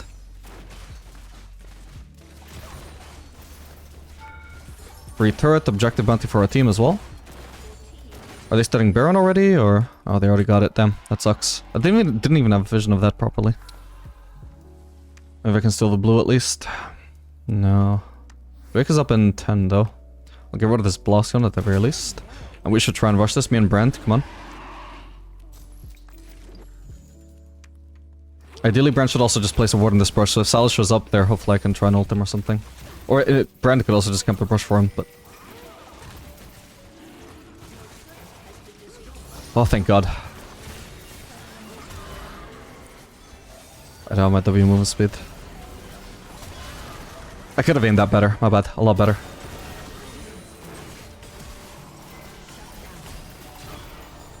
Nice. I'm probably dead here, but we will see. Okay, yeah, at least it forced her flash. Not bad. I really should have aimed my ultimate basically on the brand, because I know that's where they're both gonna end up. Viego's gonna dash on the brand, the Silas is gonna dash on the brand, especially with the Silas E. It's literally gonna bring him into melee range of the brand. I should have just ulted brand. Then I wouldn't have had to adjust that so early. I think I did the best I could. The split push actually did some decent work for us this game. But yeah, my entire team was just too behind. Or mostly the Aurelion Sol was just way too disastrously behind. Holy shit, it's 4 levels below the Urgot. Oh, but does he kill him though? He does. Okay, the game doesn't end yet then. So there's still hope. Holy shit, he almost died to minions. Next up, I want to sell my Doran's Blade for Vamp Scepter as soon as I can. Hang on, let me see if I can save this. Nope, that sucks. She melted that.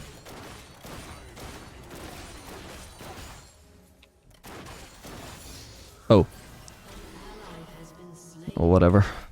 I couldn't have reached there in time anyway. Should have gone for the mid lane wave, man. Why share farm with me? At least I got the Vamp Scepter anyway. Maybe I should have even done Bloodthirster before Yuntal. That would have given me an overshield so I get more mobility in general.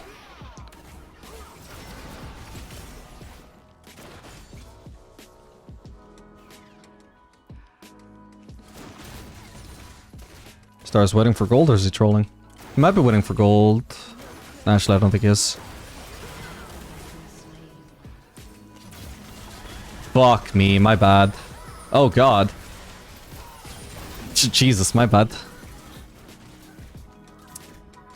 Did he like blue trinket at the same moment, or? No. That's just pure luck then, fuck me. The exact moment I ulted, he just moved to a different direction. Oh well, GG.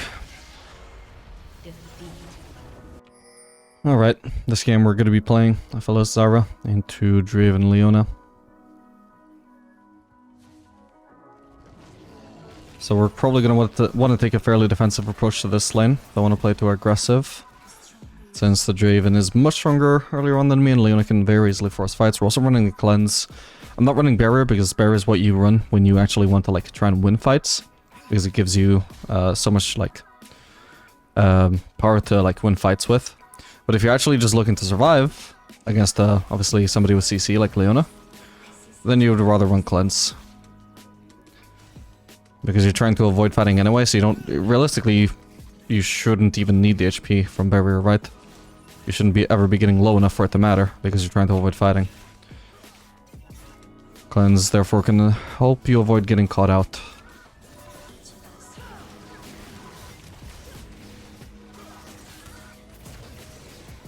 That is exactly what we were trying to avoid, Zara. So I'm not trying to land any poke on Draven. Here I can on Leona because we're probably safe. But I wasn't trying to poke Draven, I wasn't trying to poke Leona. I was playing completely safe. That's exactly what we need to do in this matchup. An ally has been slain.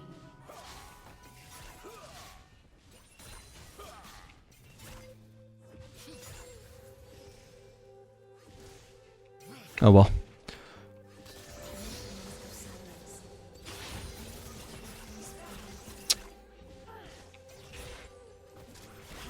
Damn it. Lost landing under turret as Aphelios.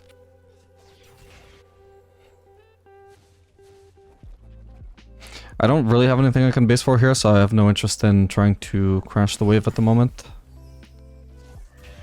Hopefully, if we build up a big wave here, they won't be able to all-in us in it. Well, it really depends what Draven base is on. Suppose he might have enough for a pickaxe or a with a dirk. If we start crashing now, hopefully that should be a too big a way for them to tank and fight. Zara should be much further forwards. We actually have pressure here, but now what do we do about the Leon and the brush Zara? Oh, that's something. I don't have the wave anymore though. Oh, and there's a warg behind me. Don't even need to cleanse actually. That's good.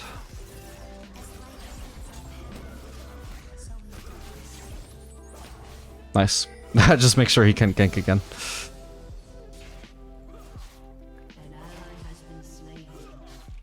Well, I don't get the base, but I guess it's not the end of the world. I don't even have a pickaxe. All I could get would be like a longsword or a coal or something.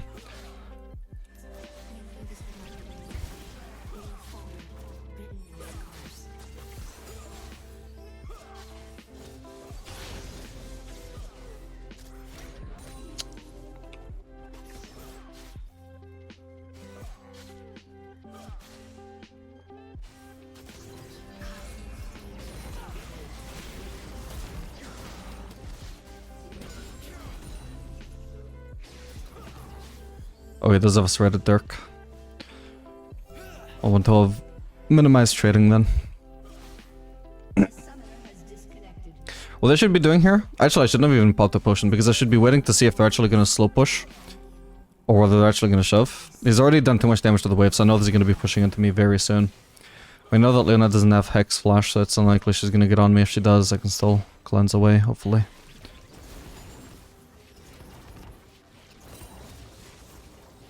And now this is frozen, so we're very safe here. It doesn't even matter how big a CS lead Draven has, I just need to minimize trading, avoid it entirely. He also can't just like position super aggressively, because if he does like put himself in a position where he's trading 1v2, then we do win that despite his item lead and despite the matchup advantage. He needs us to be in a position where Luna can actually help him.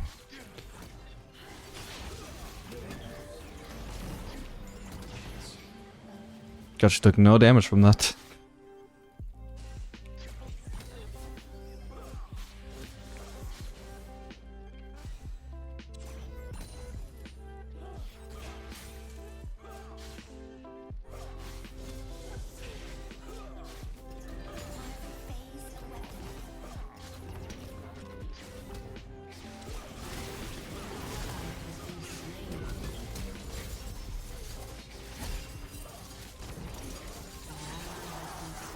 Shame about Zyra, but that was a pretty good fight overall.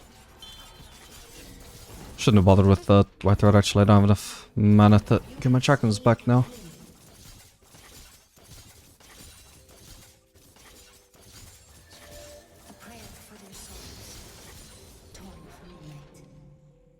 Velvet really should have stuck around. I don't know if Leona's bluffing or not.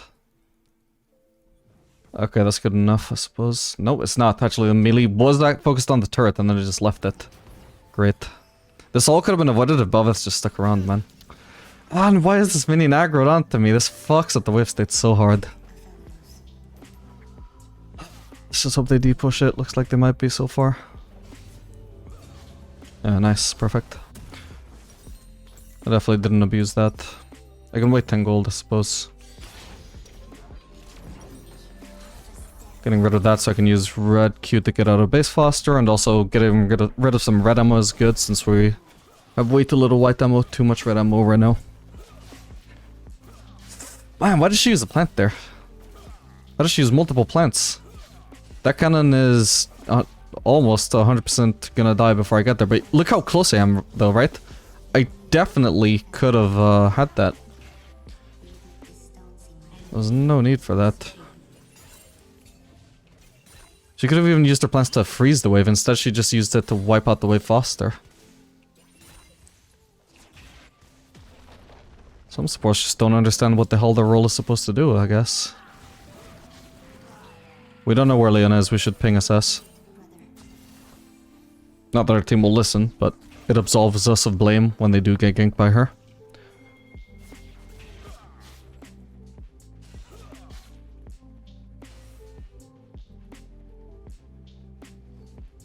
At the moment, I'm just assuming Leona's there.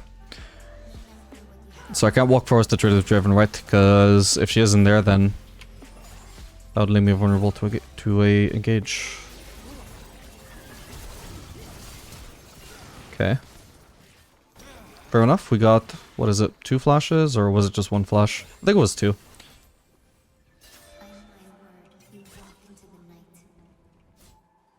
I gotta be careful. Oh, fuck. Is Leona in this brush? It surely has to be. Oh no, she was actually just nowhere near in the lane.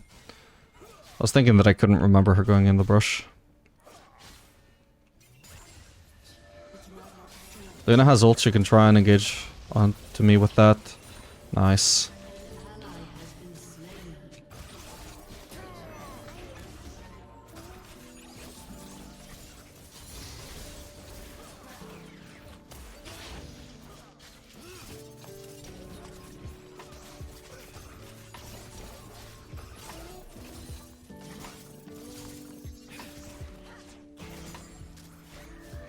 Holy shit. 1 Q, 1 ult, and another Q. Left him on this HP. Oh man. Okay, at least No! Zyra got him! What? Fuck, that's so sad, man. At least Leona also killed me. Both supports got the kills, and this is overall super worth for us since they lose out on all this. So Cheryl's about to get a kill and survive, though. Didn't account for the barrier. But I wanted to flash on them sooner rather than later, because my chakrams were about to run out and I had 3 of them, which is significant damage. They did about 50 extra damage, I believe, but some of it got hit by the barrier. I think it actually would have killed him in 1 auto, except obviously the downside of chakrams is that the damage is slightly delayed. So the auto hit him, and then 1 chakram hit him. And then he barriered, and then the other 2 chakrams hit him. And I think he would have died if not for that. If all the chakrams hit at once, that would have been a kill. I think. I didn't do them. I didn't check, but would have been close for sure. Okay, so this is currently that window where Draven actually has a collector, and I only have an Infinity Edge. So if he wasn't able to pick up an Infinity Edge and could only pick up a collector, this is where he really needs to try and make some good use out of the collector and kill us. You know, in kills that he wouldn't have been able to pick up without the collector, just for the collector to be worth. But even that is fairly unlikely, right?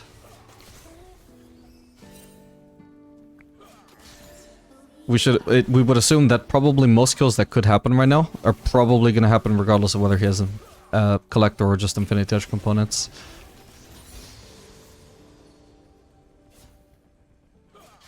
Not unless the kill happens to be very close. Man.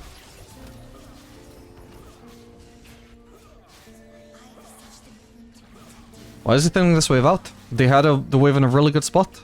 I couldn't step forwards, I couldn't farm. Now he's just pushing it out to me. What a huge mistake. ADHD brain, he just gets bored, starts hitting the wave. It's not a good thing to hit the wave. Always.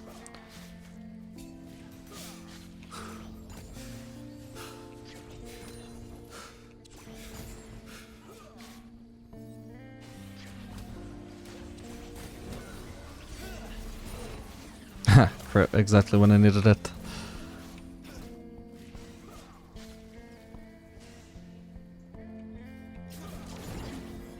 As long as I do a very short trade there, I can match the trade with auto Q from blue. Now it's half HP, so we're in a good spot.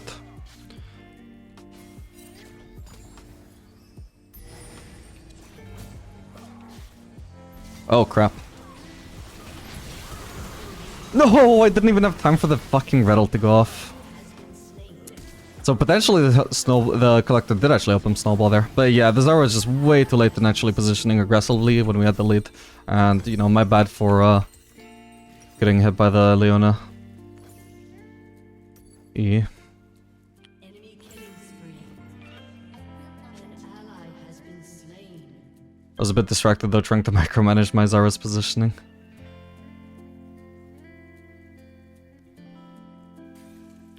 But damn. Should I have used cleanse differently? It's always awkward though, because you can just like cleanse this Leona stun and still get hit by the Leona ult after. So I don't know when you're actually supposed to cleanse Leona's combo. The only obvious use of cleanse is when she's just sniping you with ult, and you just insta-cleanse that. If you get hit by E, you might just be fucked anyway if she plays it right. Unless you can just cleanse flash, for example.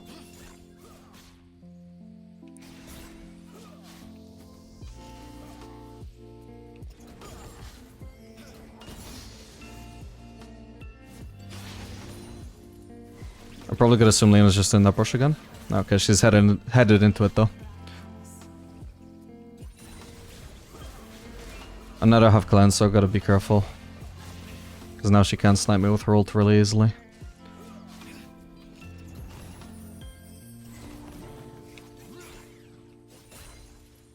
Can I even freeze this for long enough?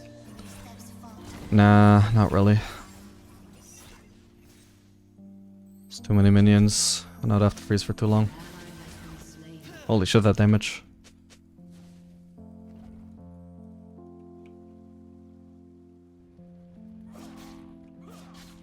But again, with the pushing, he's just handing me free farm. Freezing would be a lot more effective here. We're gonna consider though that they might be about to 4-man dive. Okay, they're not.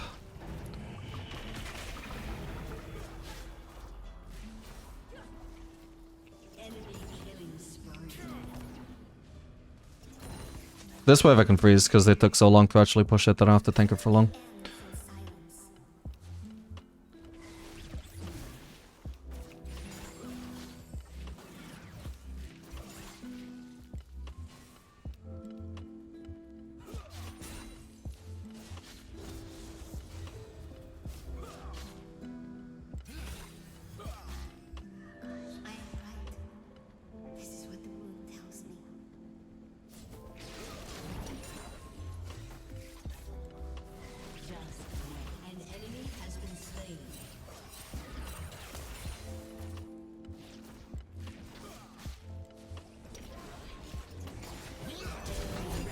Oh, fucking barrier. No, the fucking Leona CC chain, bro. He might be dead to her, like, burn damage. Fuck.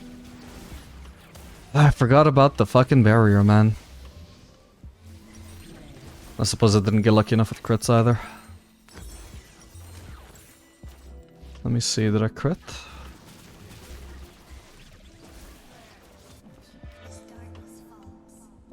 Nah, not a single crit. Fuck. There's a 50-50 chance that I'll get at least one crit there. I rolled a 0 there. Blows. One crit would have killed. Fuck, if I hadn't wasted my cleanse in the previous fight though, I would have just been able to finish him with an auto. That's so sad. I literally only did the RQ there and then I was CC locked from 100 to 0. I've got cleanse here. Belveth should be heading over here, because Belveth can see that they're just gonna immediately engage on me if I walk forward, so I should walk forwards, bait for her, and we win, but she's ignoring me. Yeah, I just gotta tank that auto. I need that cannon. It's worth the HP loss.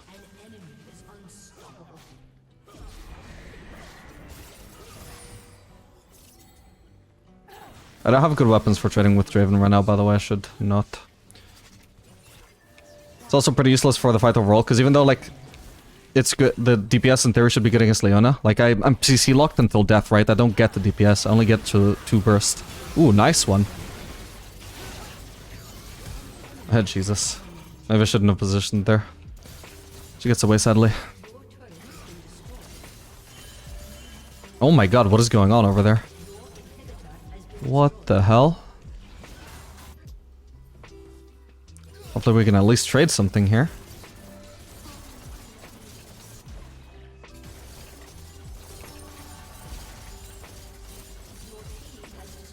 Could be a lot of free farm for some of my team now as well.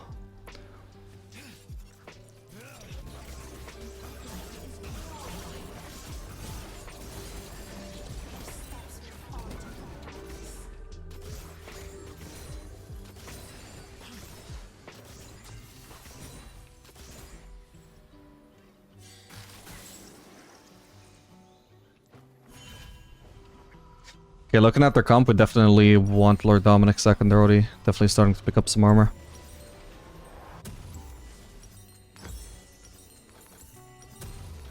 Especially the Leona. That's a weird build, by the way. Hasn't completed a single item yet. Just going for components. Swallow Bear AFK? No. I do need help defending this though, guys. Leona. Zyra, rather.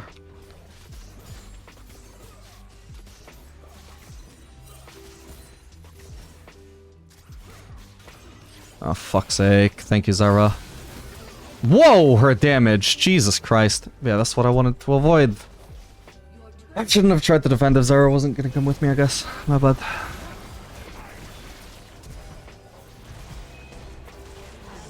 Obviously couldn't see that she wasn't coming with me until I was like well into there, but basically I should just immediately leave.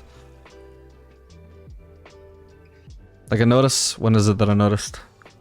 Basically when I pinged help here, right? Yeah, at this point, I'm like halfway there and I'm like, oh, Zara isn't coming with me? Okay, oh, well I need Zara with me, so I enter lane. And I should see, oh, Zara still isn't coming with me. Well then I need to just fucking leave then. I guess I'll farm top. Nah, Volibear's gonna go for that.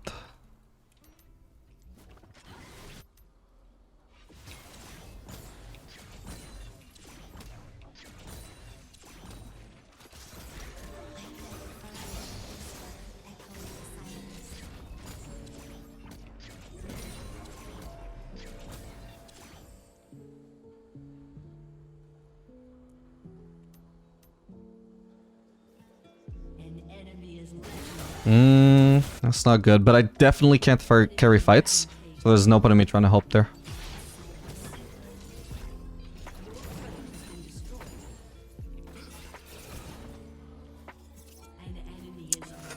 I shouldn't be able to die that easily. But again, no point in me going there now. Fuck, my Q is just barely not reaching him. I need to flash that.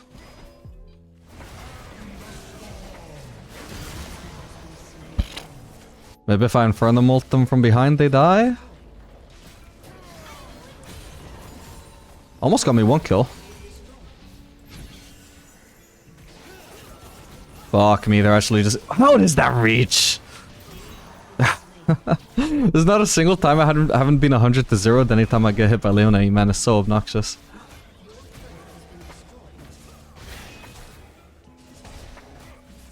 When did I cleanse? Oh yeah, I was actually trying to bait with holding my cleanse here, by the way. I was hoping Leona would use E, expecting it to hit because I'm slowed, and then I cleanse. But obviously at a certain point, they just got so close that I had to cleanse anyway. And I was also trying to juke with the Leona, but she never used it, so that was well played from her.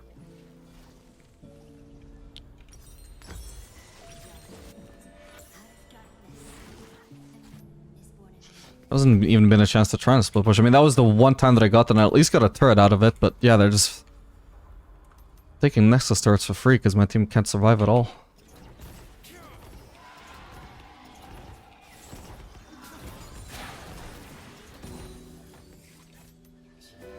Jesus, triple inhibs and no Nexus turrets at 22 minutes. And I don't think it's the kind of game where they should have had this. Like, if they could ace us and like end, sure, but like we didn't ever group for a fight. We shouldn't have been in a position to ever get aced.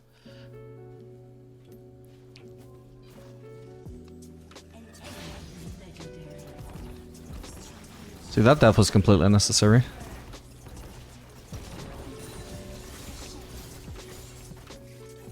Can get a quick look here.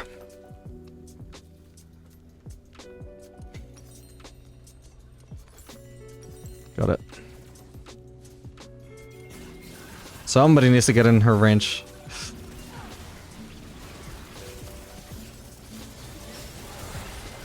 Wally Bear will be the sacrifice.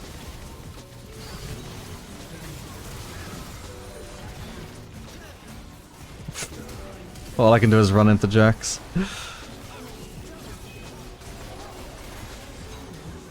Alright, well, unfortunate game, unfortunate matchup. I think I did fairly well in lane, but you could see that if I made just the slightest error, like I miscalculate my combo's damage by like 1%, and Draven lives at like 5 HP, even if I'm full HP when he hits that 5 HP, I still lose. It was a completely brutal matchup, unfortunately. GG. Alright, gamers, this game we're going to be playing Misfortune Nautilus into Janna Jinx. Should be a fairly good matchup. Misfortune is very good against Jinx, who has no mobility to get out of my ultimate. What? Huh? The fuck? Yeah. Jinx has no mobility to get out of my ultimate, so that's a good matchup for Misfortune. We also have Nautilus, who is very good synergy with Misfortune to lock people down into the ult as well.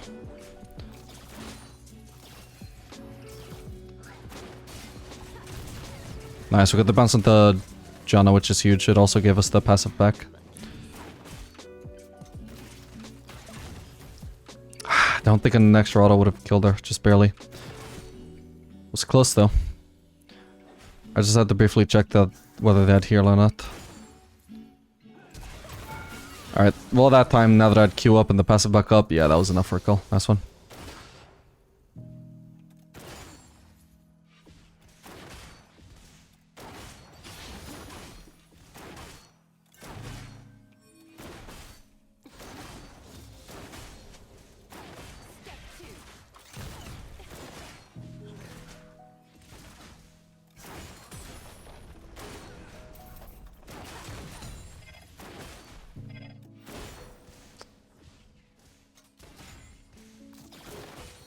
I'm just gonna middle the base here. Feeling about this.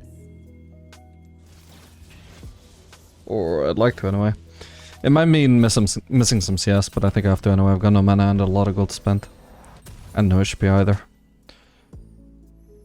Fortunately, we've already got W, so we can just start sprinting into lane. Dangerous. We got 380 movement speed, which is about the same as if we had tier 2 boots on a lot of champions.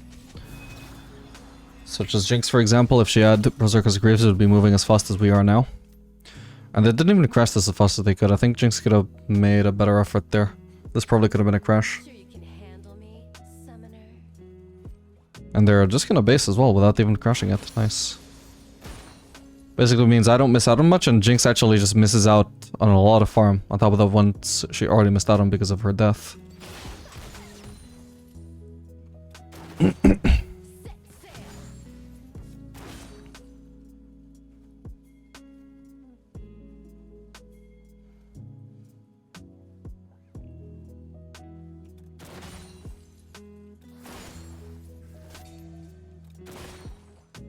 Ooh, Janna's top. I just want to right now try and not give away the fact that Jinx is about to get ganked. Looks like she might have had a ward anyway. She's gonna have to walk over this cannon. I'm just gonna block her W if she tries to loss hit that. Okay. Playing very safe. Okay, presumably now she's placed a ward there. Considering where she came from. Oh, I misclicked. I should have had a key bounce on her. My bad. I know what I'm doing. An enemy has been slain.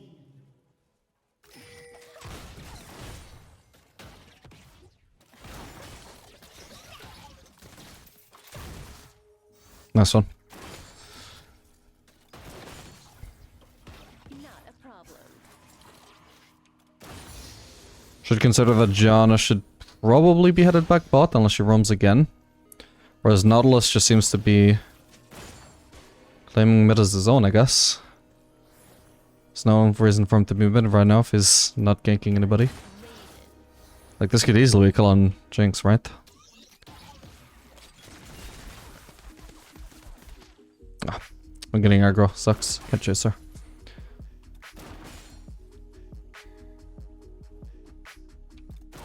Step 2.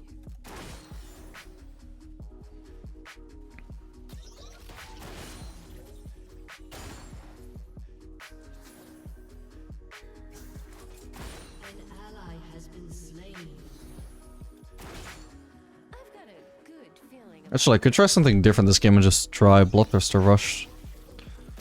I wonder what win rate that has a Misfortune. I can't remember. Sure, I've checked before, but I can't remember off the top of my head. 50%. I mean, like, around the same win rate as Collector. I'm wondering if the build path changes anything. Oh, I've got the ult now, by the way. Which means if Jinx doesn't have flash, Jinx is dead. Jinx had flash, so Jinx is not dead. But we forced the flash for free like that. I'll go ahead and place a ward before I do anything else, although... Actually, I might even just want to rotate to this fight. Is that worth? Nah, the fight looks like it's disengaged. So definitely not before I crash this wave. Then maybe I can think about it. There we go, didn't misclick this time. Once I've slowed her, it makes it a lot easier or harder for her to escape the key bounce range. We should actually just be able to kill her now at this point. Nice one.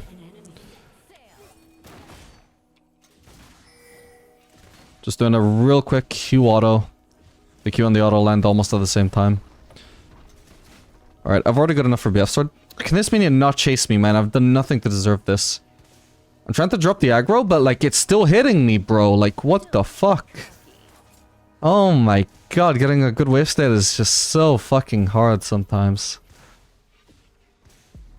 Like, I don't want to drag it into my wave because that would cause it to push towards the enemies, right? That was unreal. Oh, I'm running Magical Footwear when I kind of meant to run Cashback, but whatever. It's not too important. They're both about the same strength anyway. Yeah, how long was this aggroed onto me for? It was aggroed like as soon as it arrived. Holy shit. Aggroed on me at 6 seconds in. Well, I want to say it was like at least 6 seconds of aggro. I got a lost set now.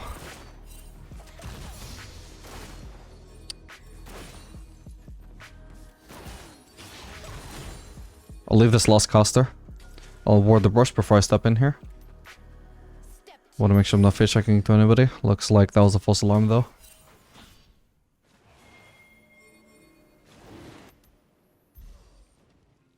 I've got ult up.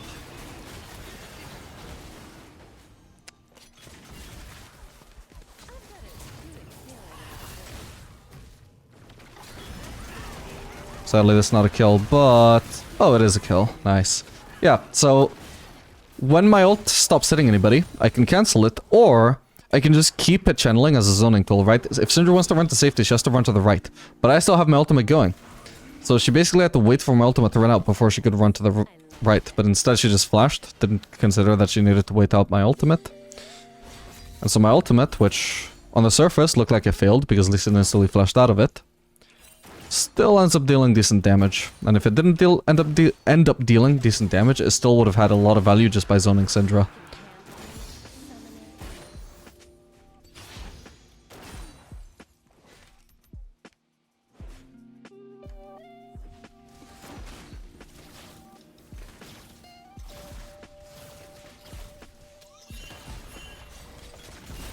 A little parting gift for my first strike. And I can base now for Infinity Edge. Or it could be the Bloodthirster if we want. Let me just check something real quick. That's an okay win rate. Sure, let's just try it. There's only one way to find out if it's good or not.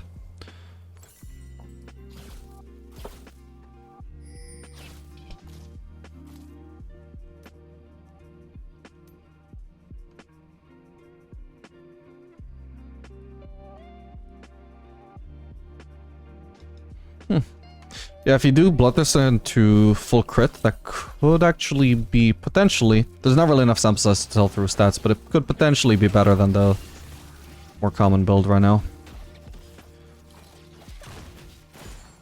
Oh, but I didn't realize my passive had actually rocked off of her. Ooh, nice. Yeah, I could have gone for another auto attack on her and it would have been decent damage. Oh, now I don't get my W removed from me. That's gonna feel so nice. Hang on, there looks to be a fight there. I'm gonna shove in the wave before I actually roam though.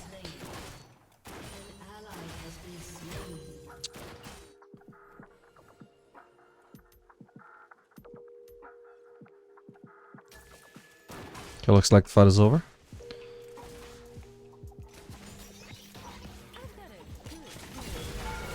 Oh, I didn't mean to be in turret range. Yeah, see all that damage she takes? That is why this is a good matchup. She can't just dash out of it like other champions can.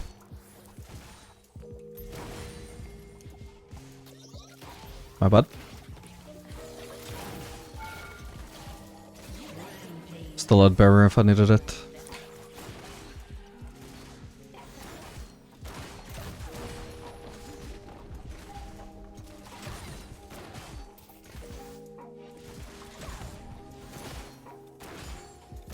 I would just stay full HP all the time. Holy crap. Yeah, this feels really good actually, this Bloodthirster rush. Goddamn. It's definitely, if you want the strong lane phase, this is the way to go. You can definitely see I didn't like ultimate damage either.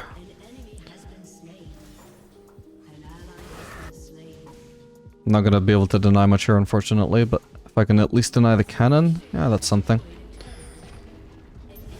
I'll get to farm this wave in a really safe spot and Jinx has to overextend slightly. I doubt I'll be able to kill her off of this, but... can try. Okay, she missed her W.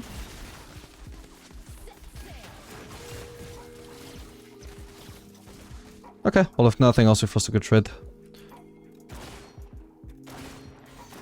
Still got a cookie if I want to get more mana to try and dive her.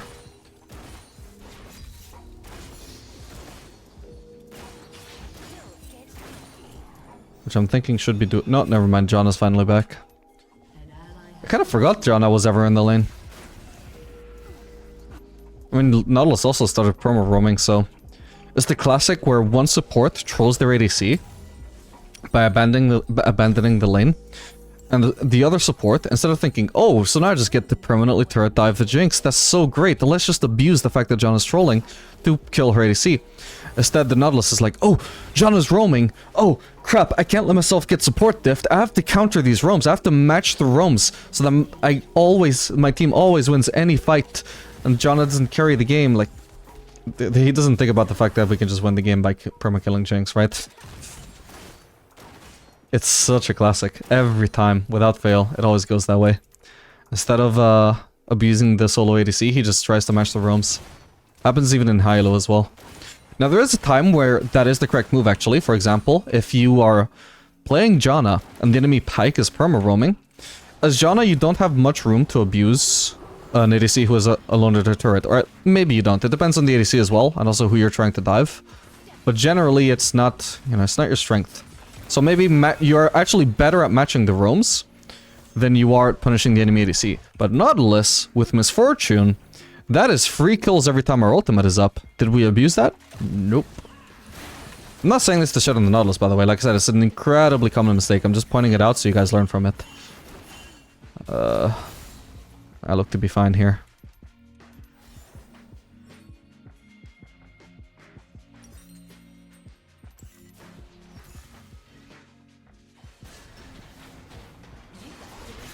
Unfortunately, I can't really safely step up here unless somebody wards this.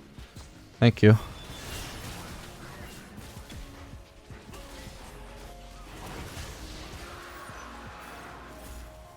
This is definitely a kill angle. He's about to get knocked up, so we can just fire the ult. Boom. Oh. Actually, there is the Vayne who can farm bot. Oh, Victor was here, though. Ah, that's fine. For a second there, I had trouble realizing who the fuck our top laner was, but it's Vayne.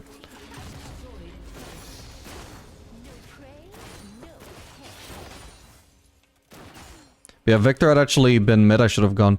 and he didn't TP top, then I should have gone top, because I can get there a lot faster than him. And because we won't actually split push. I mean, this is kind of split pushing. It's leaving myself a bit vulnerable, but... Oh. Oh my god. I tried to flash that Sindri. Can't believe that stunned me already. Oh well. It's big. Put that to hand over. Yeah, you're a bit vulnerable in the middle of the map compared to actually splitting on sidelines, unfortunately. Oh well. I figured I would just run from any threat, but the Lee Sin Q connected and the rest is history.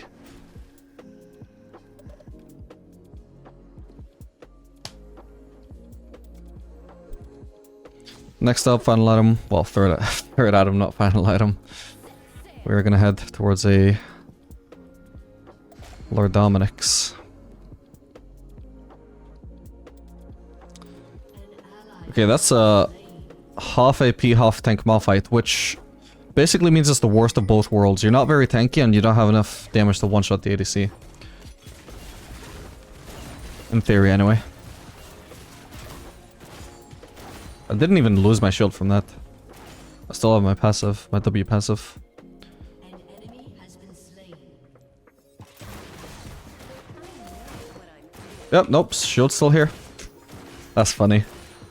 With the comet, it would be enough to remove my shield, but so long as I'm hitting something and continuing to lifesteal, my shield just refreshes before the comet can land. Oh, fuck, I took aggro, and Janna's here. There's no point using barrier then, my bad. They did not account for the Janna roam. Still, my team is accomplishing something with that.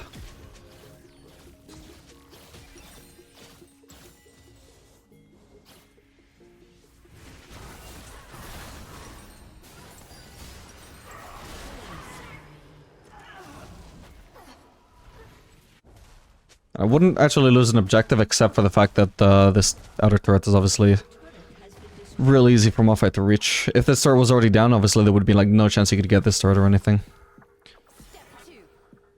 Okay, we can go mid or bot now. Makes more sense to go mid because I'm sure Vayne will go bot. She's been going there on the repeat. Ooh, Vayne against Malphite is a really big matchup, by the way. I'm not surprised she's losing.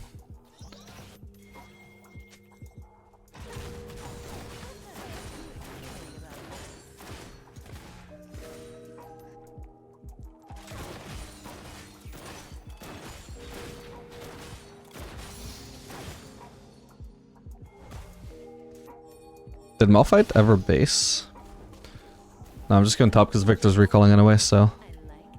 This is a fine place to split push. This genre really makes my life complicated in terms of actually showing the point of the video, though. Like, why is she still here? They're literally just camping the brush, waiting for somebody to come top to gank them. This is not normal gameplay. But I have any vision topside as well is an awkward thing for me. So for now, I can't really split push. All I can do is really push out lanes. Right now, I've got to assume John is still top as well as the Malphite. I'm actually thinking Malphite probably based, and if he did, then John is not around. But since I don't have confirmation, my assumption is that he is there, and that John is also there. Okay, we see Janna. Maybe I can go top. Okay, we actually see Malphite as well now. And we know Jinx is dead, so only Syndra can be top right now. She even placed a ward. She's such a bitch. Don't get cocky.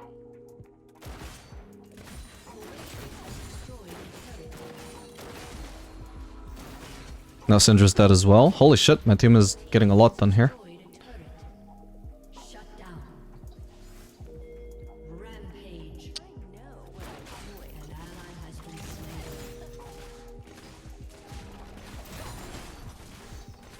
slain. My W is up almost permanently, by the way. Yeah, it actually is up permanently if I just queue the minions. Actually, I can do the math on that. Not a problem. He might go for the golems. If he queues onto them, for example, I might be able to ult them, and he probably won't die, but I can steal the golems with it, probably. Come on, go. What? How is he not going for them? Technically, I can stay top. I guess it's my only choice now. Didn't expect Lee Sin to rush to the Drake from here.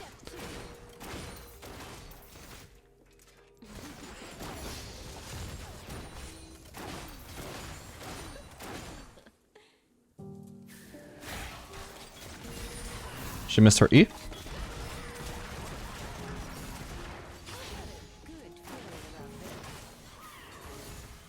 It's unfortunately hard to pressure the Syndra for me, though. Didn't get as much damage out of my ult as I would have liked. Okay, that's huge, though. Now she has the recall. Perfect.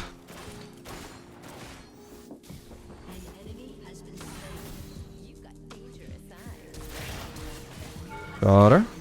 Again with the Q auto, so it pops off at the same time. She didn't even realize there was 2 hits coming out of there.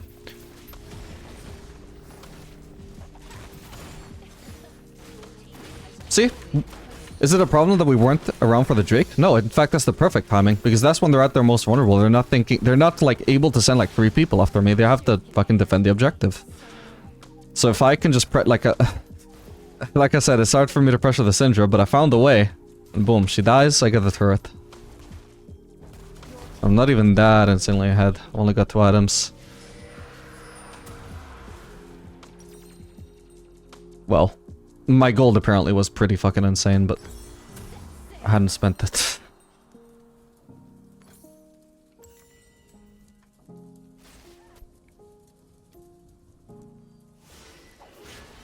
Okay, Victor's topside, Vayne is topside, so we're gonna go bot this time.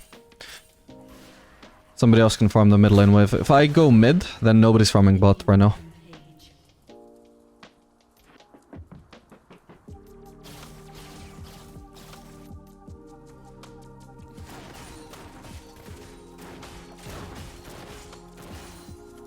The high-low players are just so much more adaptable. I mean, if there is a time where I can get away with split push as an ADC and high-low, that would have been the time where they're all grouping for the Drake.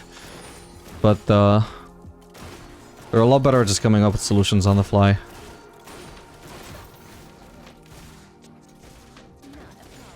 I can push this turret, I guess. Doesn't seem like they're defending it. Or... no, they are.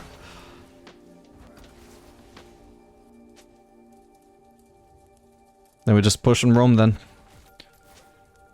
Don't have to stay tunnel visioned on that. I can even just continue going top if I want. Although Vayne also seems to be going there.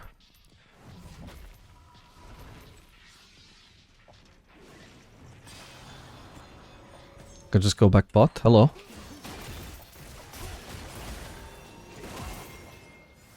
There's no point in me ulting, because he might just ward jump away. I'm just going bot. You know, I'm actually tempted to try Essence Reaver Final Item on Misfortune instead of Yuntal. Because it does give... what is it? 10 more AD. Also infinite mana, ability haste, which all seems good. And Yuntal, it's a decent item, but I feel like it just one-shot people, so the bleed doesn't even have time to go through. I think it might be good anti-tank only. Possibly. Might be something... well, I was gonna say might be something worth looking into for Aphelios as well, but then again, Aphelios has the onslaught synergy with it. So it's different for Aphelios. Anyway, that's another free turret for me. Apparently they both give up the turret and also give up Baron while all of their team are alive, which doesn't make sense, but that's Loyalo for you. Or do they? Oh, the Jinx stole it, holy shit. Well, that's sad. Maybe I can collapse here though.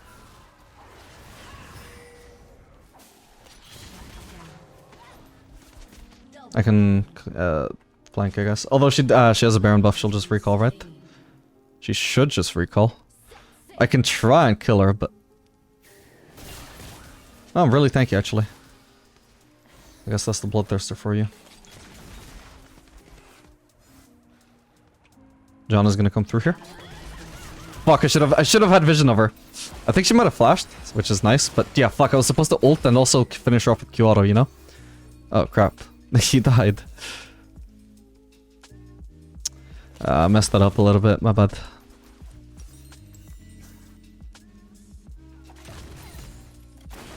Oh, dude, I don't even have Collector yet. I'm definitely doing Collector before I do Essence Reaver, though. Forgot because of the Bloodthirster Rush, I'm at 3 items, which is usually 3 crit items. Nobody's coming to defend yet, so I can get a free wave here. Not a problem. Like, Malphite and Syndra both farming the same lane right now is just such bad resource allocation. When somebody could be coming top, and that also removes the viability of me pushing that wave. I should be able to get out of here if I need to, but... I gotta assume she has vision, and she'll just blindly QE. Not so blindly. Okay, I really need the base. I was gonna go for the Scuttle Crab there, but I really... Whatever I do here, whether I group for the Drake or just continue splitting, I need my item first.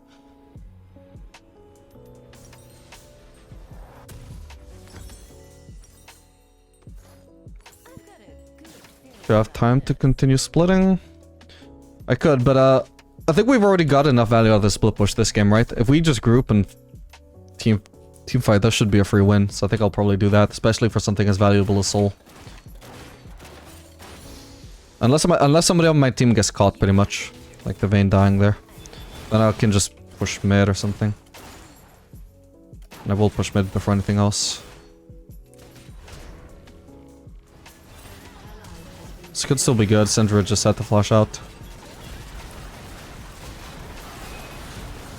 Not bad.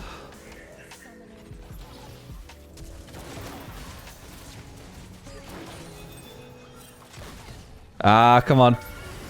Sad, sad, sad. I almost had her.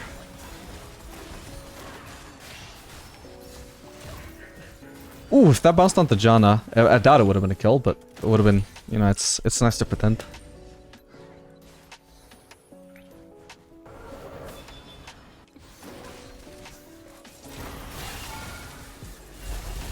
Got her. I was hoping she would die to the QE, Q auto rather. That was almost very awkward. There is a downside with Q auto is that if you're trying to do 3 hits, which would be Q auto, that is definitely significantly slower than Q auto, you know. But if you're just trying to do 2 hits, the Q auto is just magnificent.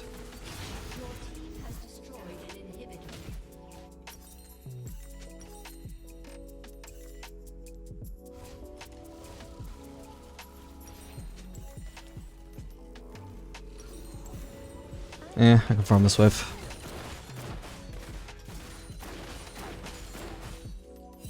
Oh my god, we got a Mountain Soul, so that's another shield protecting... Hang on, I gotta help. Another shield protecting my W movement speed.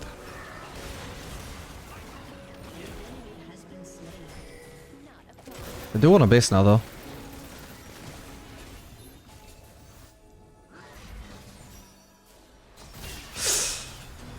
Get out, get out. I mean, I don't really need the base, but I do want to see my damage with full build, you know? Particularly with the Essence Reaver.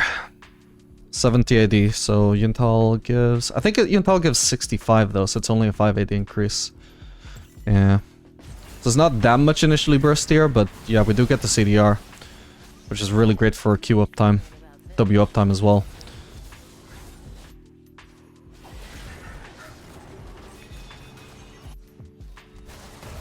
Even ult uptime. Nice. Whoops. I think that was just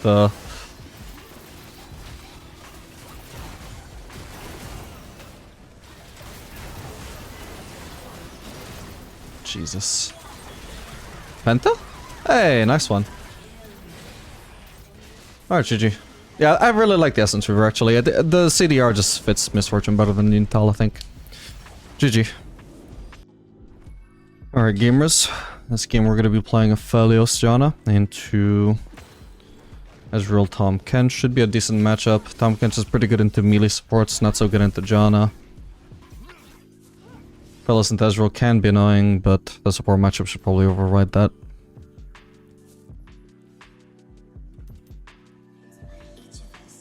They might be camping this rush though, that would be an issue. Okay, nice. Because they could hit us with a Tom Kench Q and an Ezreal Q.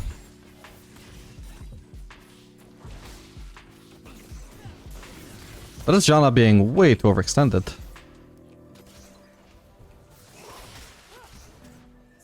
Oh, thank god we've been able to trade heavily onto Ezreal too.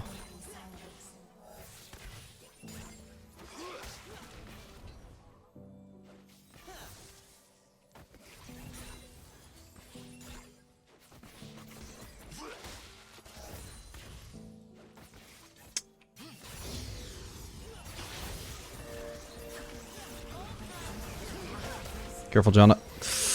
Careful, Janna. She's forcing way too hard. Wait for the fleet. Boom. More healing that way.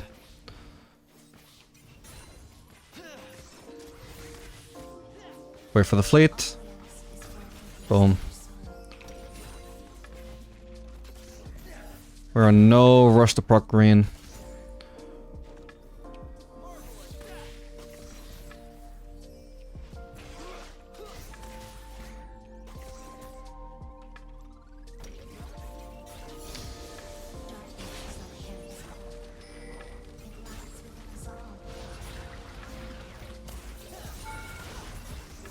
Could be a kill. Huge. Nice one. You got too close when I had the swap coming. Bear in mind, by the way, that combo, it's easy to overrate it. Can I finish him? Not without mana. That combo is very good for like sniping kills and like getting picks. It's not actually good in fights. You lose a lot of DPS from the swap and the fact that you're using red Q and not following it up with an auto.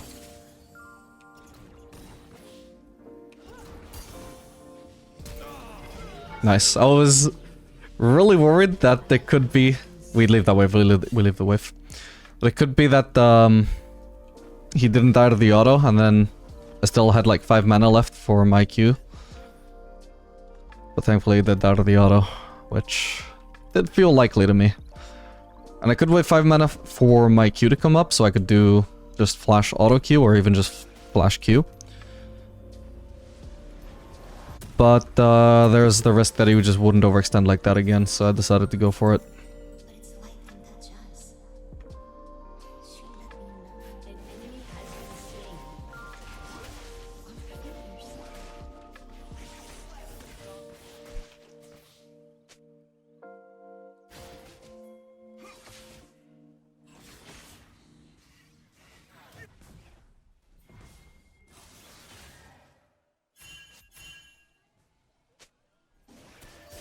Is there an enemy jungler there, or? I think she was just being cautious and caution in general.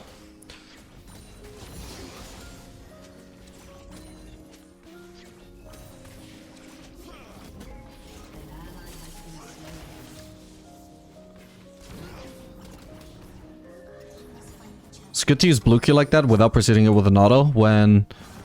Because initially I wasn't even in range to auto attack casual, but I was in range to blue Q. So it's instead of doing auto Q, it's much more efficient in that case to do Q auto.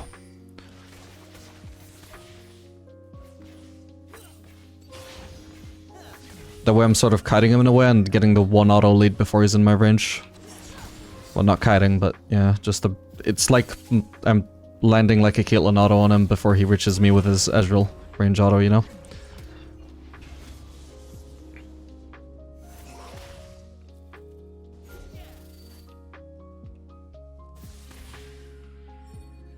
From our fortress, I will guide you. I promise.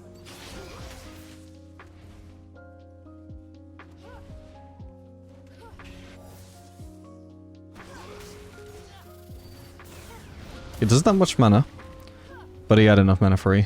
Okay. Now he's got no mana though. Has been slain. Never mind, he took a cookie. He currently has enough mana for E, but he doesn't actually currently have E.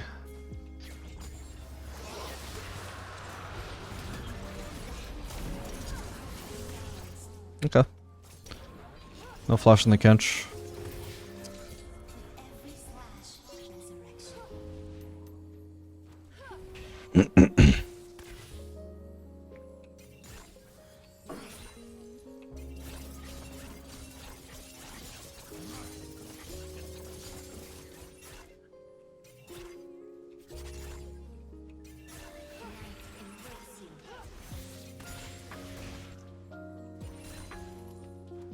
He's got no mana right now, he shouldn't look to fight me. I was about to hit level 6, it doesn't even matter. Wait. Oh, nice.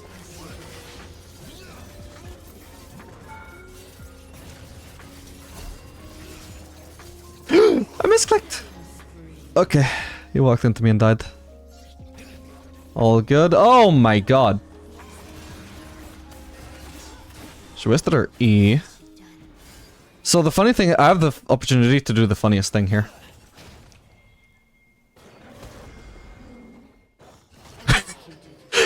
You've seen the execute on the turret, but have you seen the execute to the blue buff? I don't think I've ever done that before. It's a little bit unfortunate that I had fleet, by the way, because I think I was supposed to die in like 2 autos max, maybe 1 auto. Nah, I should probably die in 2 autos here, I imagine. I have 100 HP. Yeah, I was gonna die in 2 autos. Instead I died in 3. Which, if somebody had actually been trying to kill me, could have been the difference between succeeding or not, but... Hey, it worked.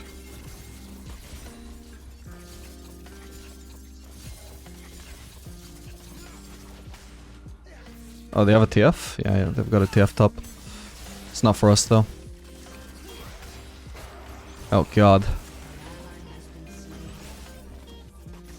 That was not a good gank. I was a bit far back.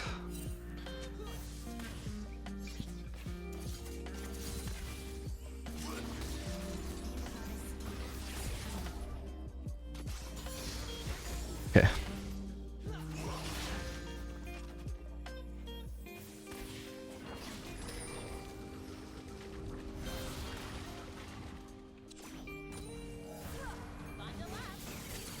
You shouldn't have got that close, although I don't currently have green ult is the awkward thing. Nah, that was too greedy. Like I was waiting the whole time for my ult to come up and then Janna forced the trade early, but it was too good an opportunity not to go for. Just leads to a very good trade rather than a kill, though. Fuck.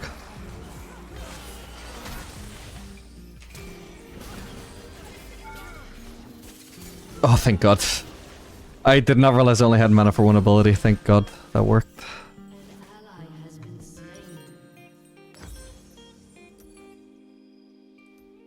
Yeah, fuck it. We'll go for Berserkers. I will not let you die. I was quite far away from my second ability. I needed about 20 more mana.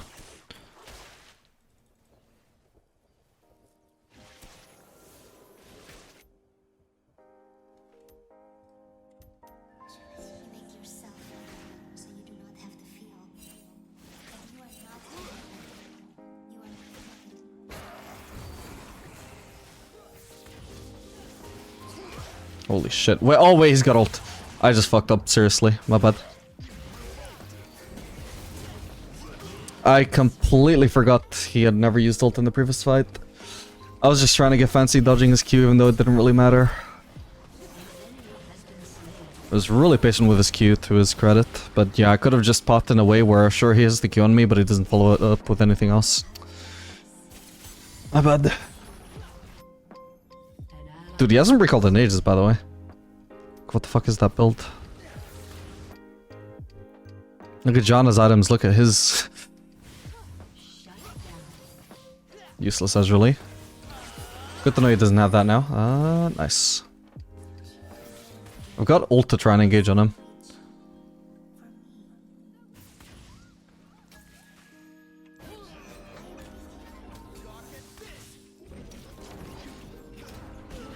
Ooh, if not for the Janna E, I don't think I would have killed him with that. Would have been really awkward because I was about to lose vision and there's a chance he could juke me or at least waste my time and force Janna to kill him.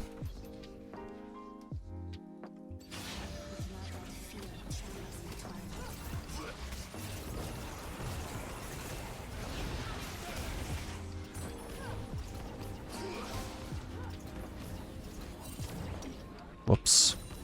Dana's on the way.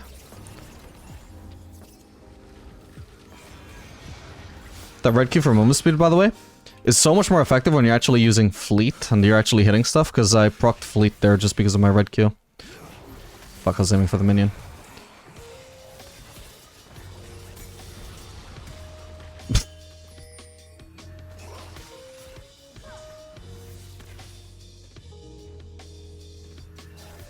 I don't really have the advantage right now. I ideally should just base since I've got Infinite Edge already.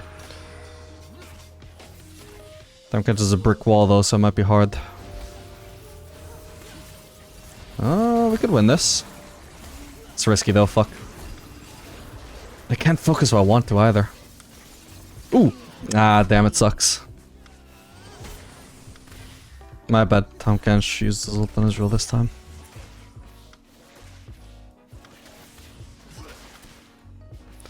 Did not account for that.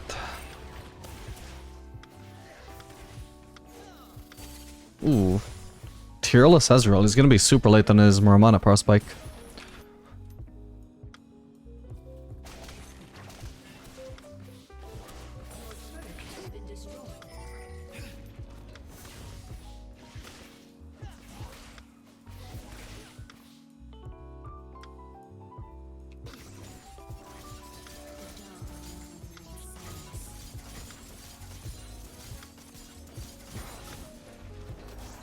Damn it.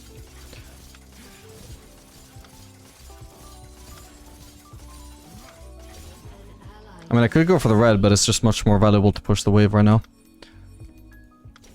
Might be that I don't get a chance to go for the red.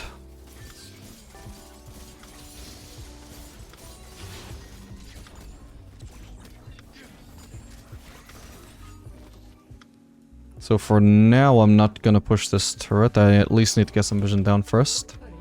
I'll get rid of this. They can't clear my ward. I should be able to go for the red now. Although even now, like, I'm going for the red at the expense of actually being around to help my team.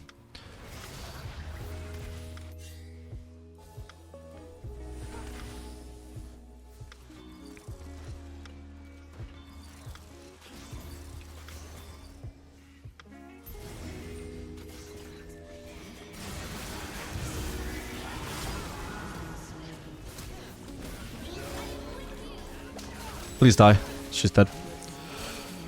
Should flash. Jesus, I did not expect such a big collapse. It was just Ana to begin with.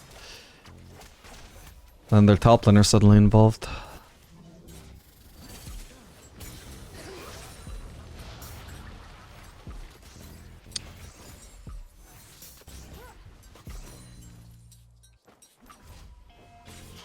Nobody defending that. Nobody can defend it at the moment. That's a huge loss for us though, giving Zed over 750 gold.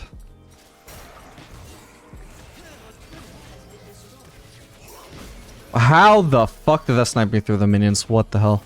The whole point of me going for that was I knew he couldn't hit me with his Q. quote-unquote new. I'm not gonna hit him with the purple Q, so I'm gonna hit him with the...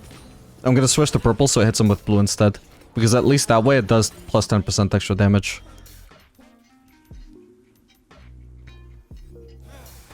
I got blue, so it would be nice if I could shove a wave now.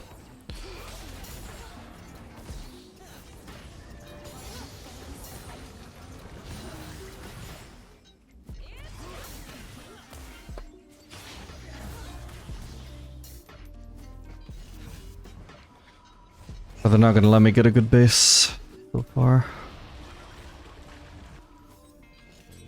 Because I really want a base. I've got a lot of gold, a lot more to spend than Ezreal.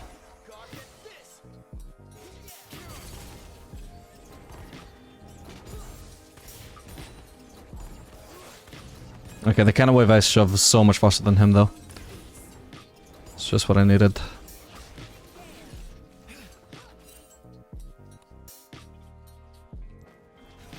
Somebody's still gonna have to cover the mid lane wave though.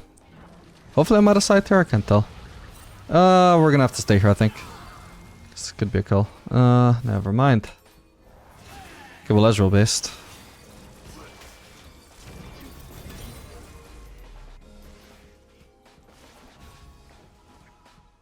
Now I can finally base. Anyway, I definitely can't split against the Zed. Right now it looks like the enemies have pretty good lane assignments, so I'm not gonna mess with that. Because I don't think I beat TF 1v1, and Zed is not leaving bot lane. Ooh.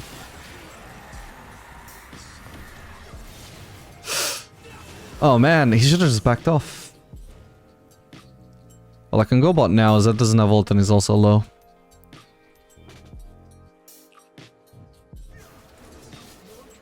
He's got no W, I doubt I can catch him though.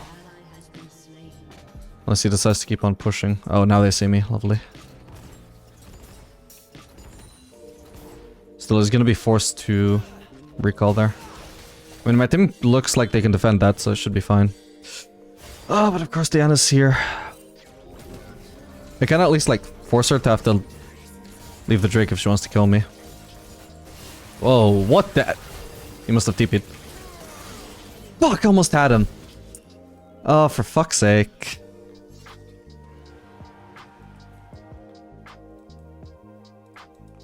Trying to see if I can see his inventory, but I'm sure he must have TP'd. There's no other way why he would be...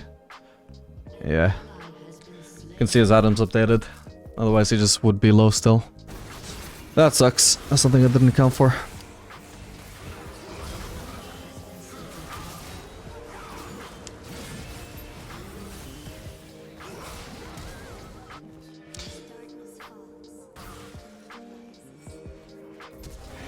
I can just go top here. What are the odds I get to this fight and it's still a fight as opposed to a finished fight?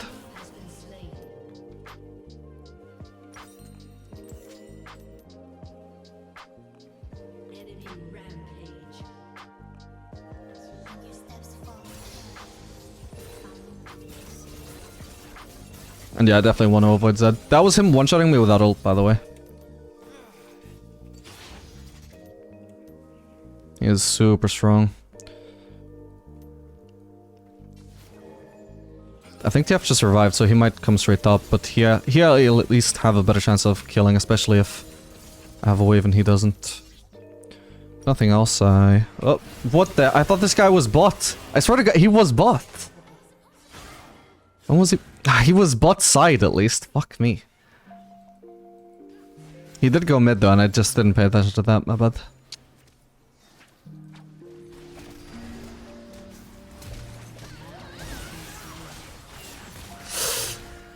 Oh, at least that dies. Nice. No shutdown for me, sadly, but I'll take it.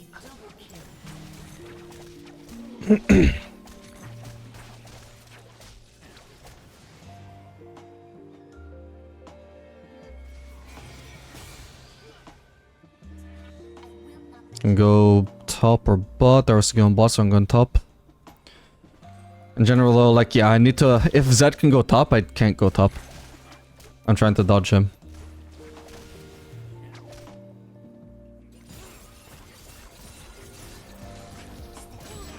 Oh, for fuck's sake.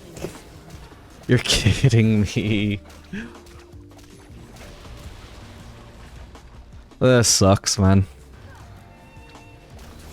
I barely had time to even show on the map and they're already on me. Trying to see if there was any sign of her on the map, but not that I can see. No, there was one very slight sign of her there. My bad. I guess I should have known she was in our jungle, technically.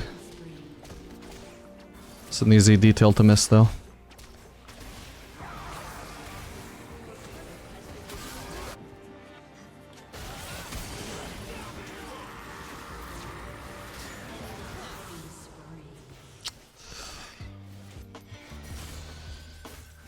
Have to defend mid now. Can't go in the side lane.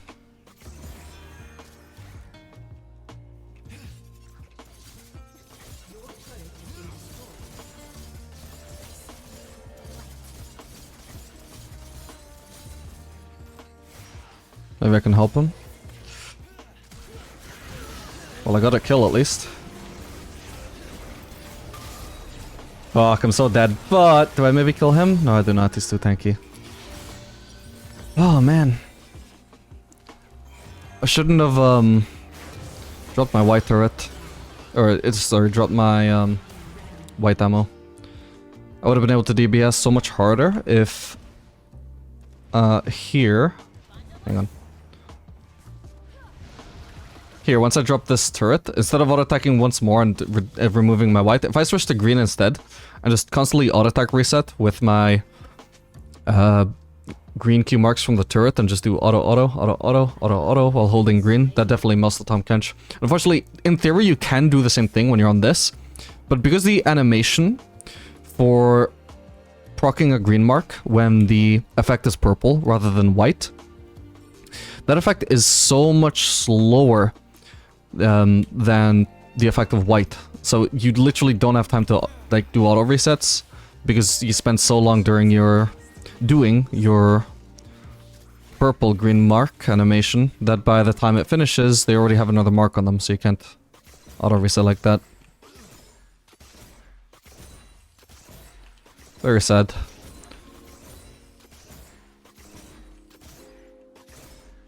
At least I got the Ezreal kill though.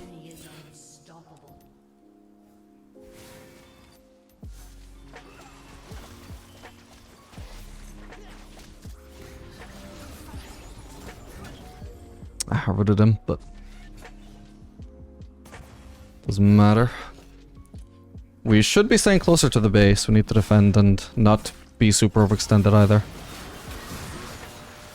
Can't really do anything here.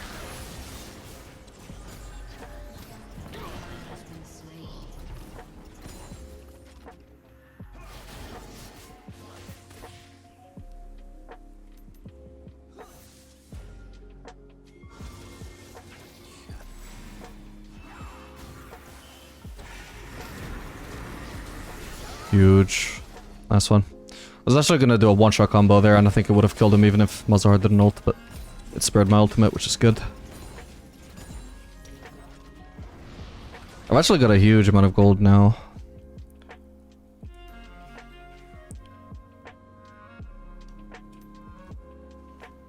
We'll go for Collector. Again, at that awkward point where I don't know if BF Sword or Sworded Dirk is better at this stage, but... BF Sword can't be bad.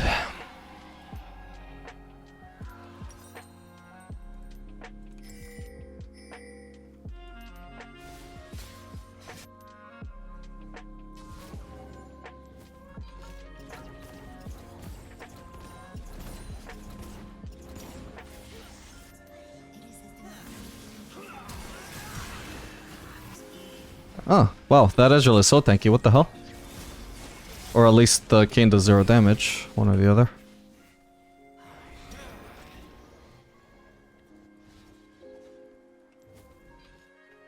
Could pick up a top lane wave. Maybe even split push. Enemy killing spree.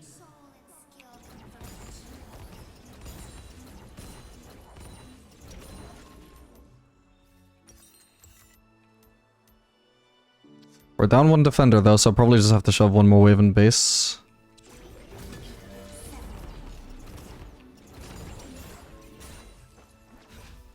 So I can actually defend as well.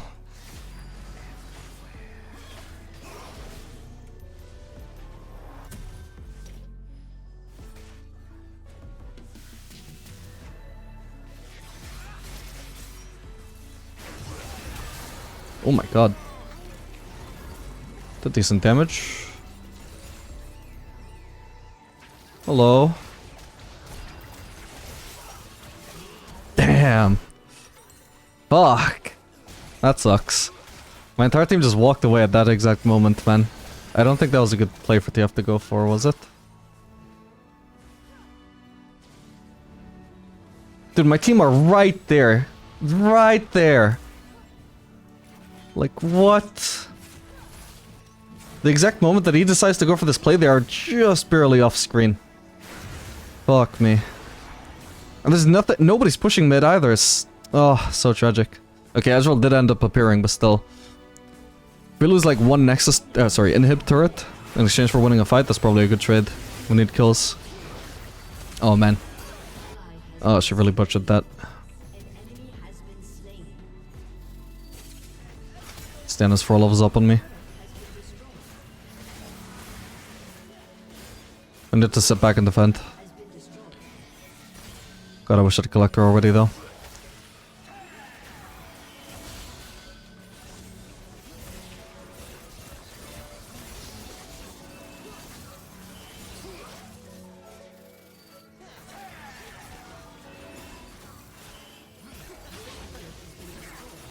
Oh, fucking Zed top lane, didn't even notice.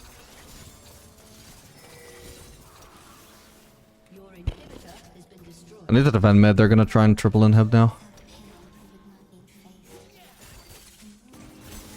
He might be dead here. Nice.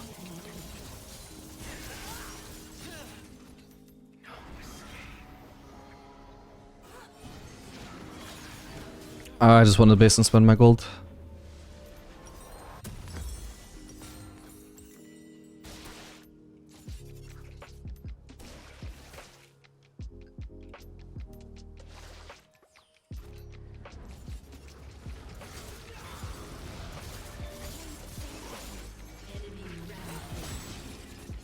Least I can do is place my white turret, so hopefully I can melt him if he actually went on me, which he didn't.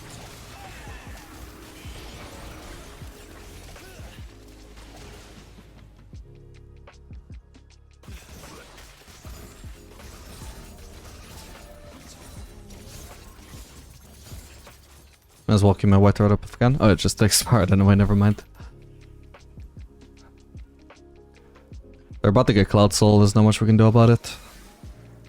Even if our jungler was alive, we just can't contest. There are 2 members of the enemy team that are 4 levels up on me. That's presumably for Darius. Yeah.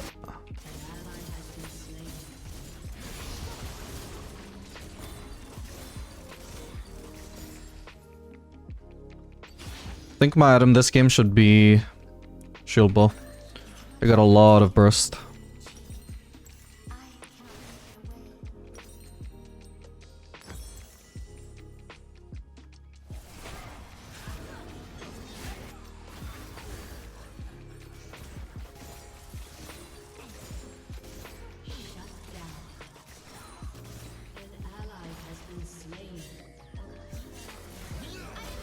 Fuck.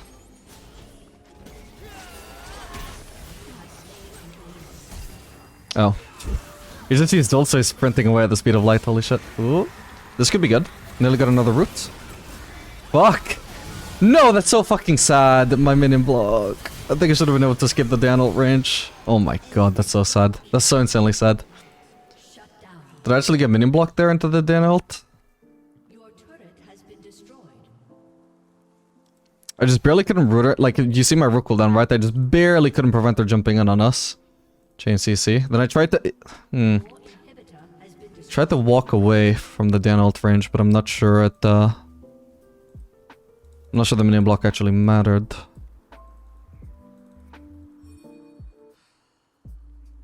Fuck, that's so insanely sad though. I just needed 1 auto before I died. 1 auto. And it cost all 3 of us to die instead. Yeah, this was a pretty tough game. Their assassins were just way too ahead for me to deal with. No way I could side lane or even team fight this game. Hey, nice. GG.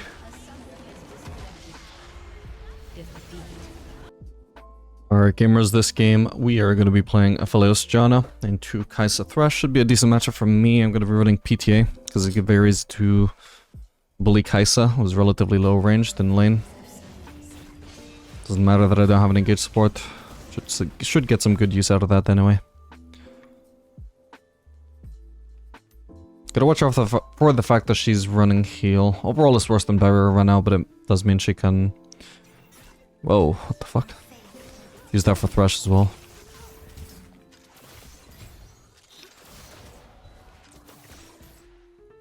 Nice. That was a good trade for us. There's no way Thresh can bait us without his hook. If I can land another auto, boom, the PTA proc. Nice. I got a lot of minion aggro for that though.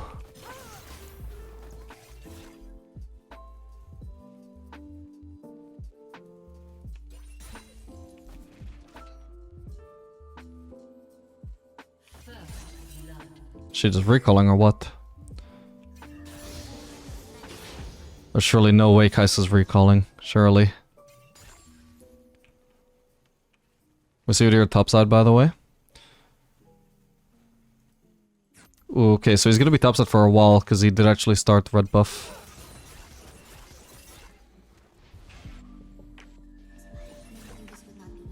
And he hasn't cleared his topside camps yet. Wow, Kai'Sa actually did base, that's fucking crazy.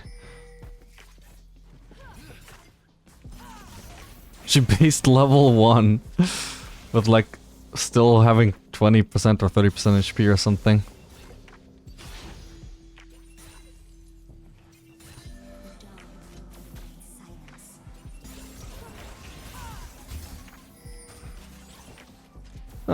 Nah, I won't bother basing.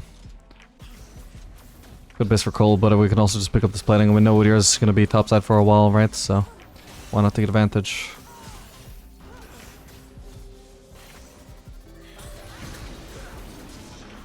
Nice one.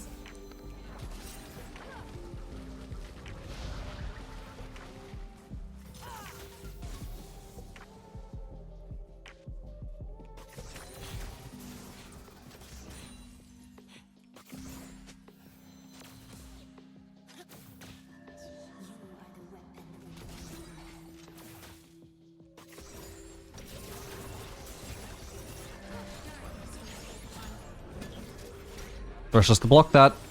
Oh no, they still had heal. That's fine. We'll try and crash, but this wave is really awkwardly positioned. I can't hit the casters with my AoE. Uh-oh. We use blue here for max DPS. Nice one. I thought she was going to be running through her turret. My bad. Got him. The very edge of the blue range.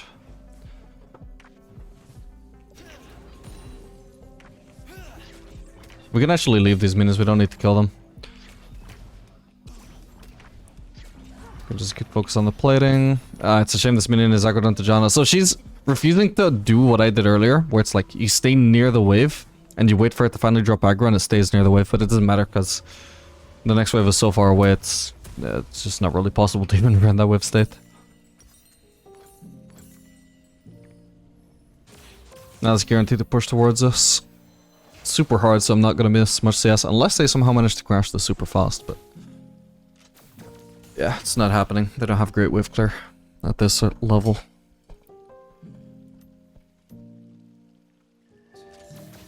I can do the blue-green rotation here.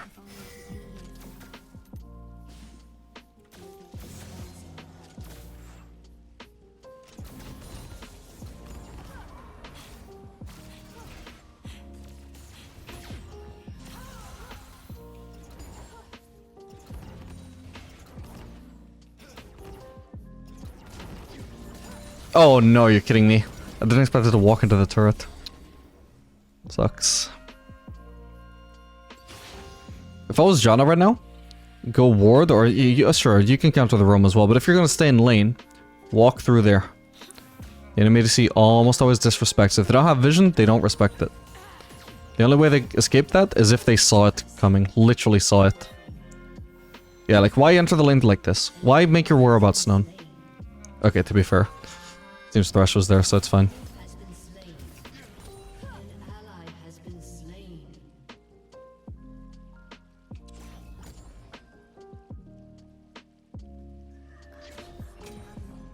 Aphelios.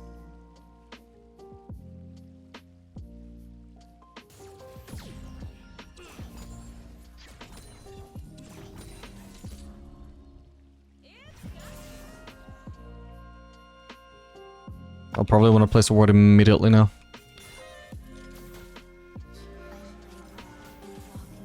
Okay. Let's hope we don't get ganked from the river. If we do get ganked right now, we do at least have a fairly big wave.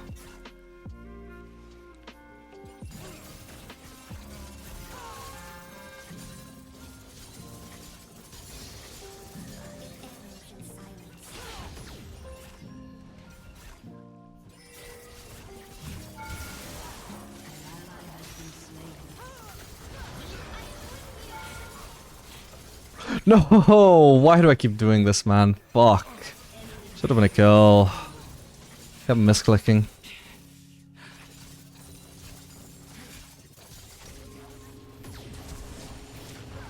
I got barrier, should be fine. Whoa. Why did I bother with the white Q? There was no point in that.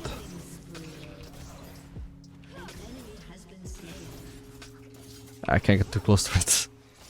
We can just have the wave and that get plating. Assuming we don't get King Barry here, still no idea where he is.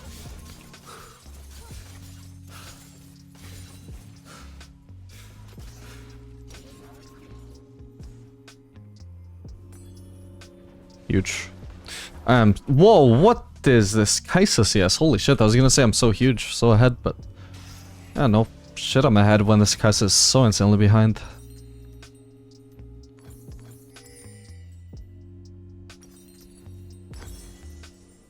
I'll get a longsword, I'll build into our next item.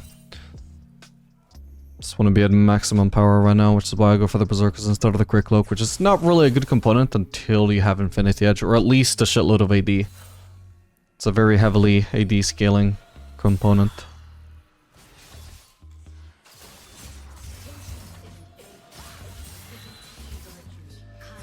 Oh!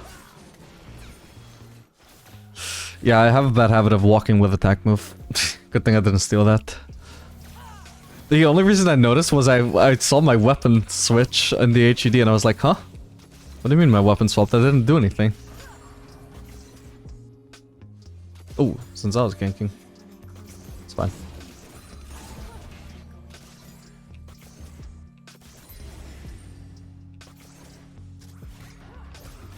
Got her.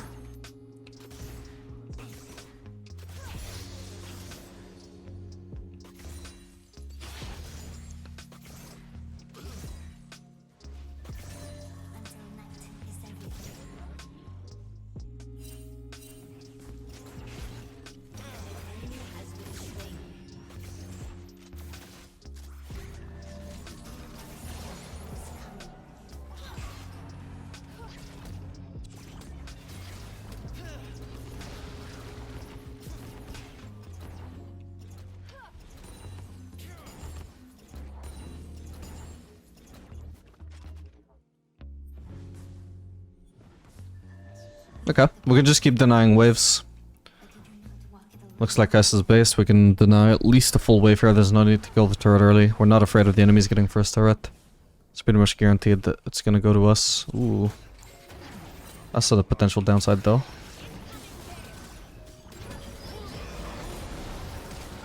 Got him. Jesus, that was actually smooth as hell. Swear to God, I was so sure I was gonna misclick once, but I managed to get every click on the Udyr. We could get ganked by Lux here. We should even try and gank us though, and I really want to crash this. Also, I think... okay, Kaisa's mid. I was gonna say, I think she's AFK. She should have been in lane by now. think she might be trolling. An enemy has been slain. I have over 10 CS per minute right now, actually. Holy shit. How often do you see that in lane phase? That's crazy. I can't remember the last time I had 10 CS per minute literally while laning. Especially by the 10-minute mark. It's gone now, unfortunately, but for a brilliant few seconds, I had 10 CS per minute in lane.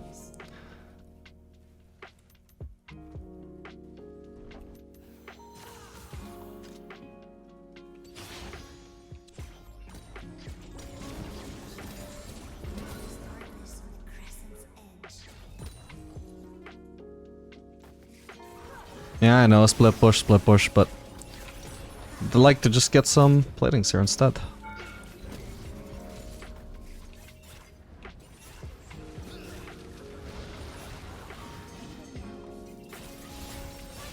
Oh, nice Q from her.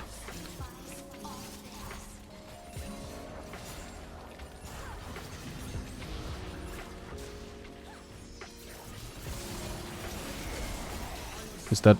Oh, thank god he died when he did, or I would have been pulled into the turret. Which might have killed me, might not have. I would have found out.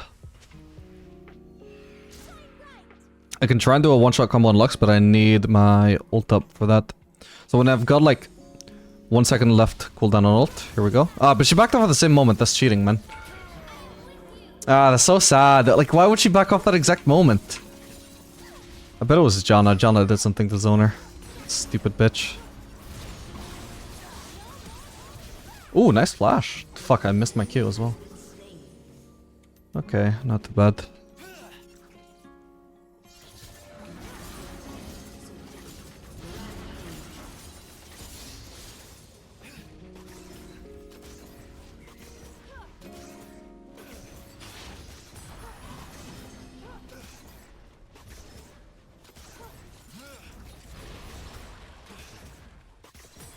Huh, my turret activated, but didn't actually do anything. I love it when that happens.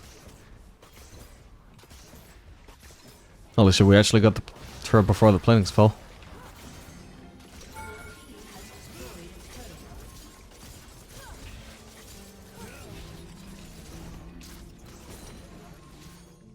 Okay, I can base and pick up some components here.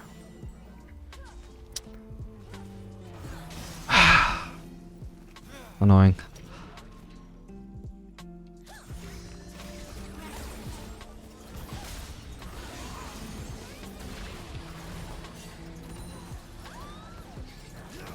Got her. That's a lethality here, apparently. I'm pretty sure I heard his Yomus. Yeah. Holy shit, he does no damage. Or like he's so squishy as well. Of course he did no damage, he didn't reach me.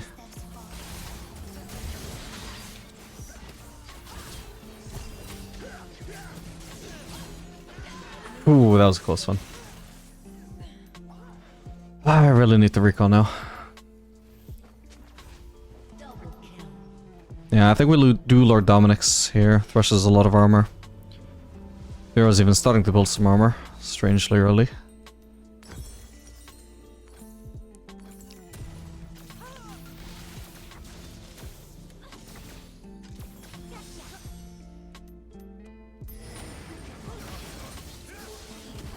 Yeah, that Udyr is not completely useless, but pretty useless.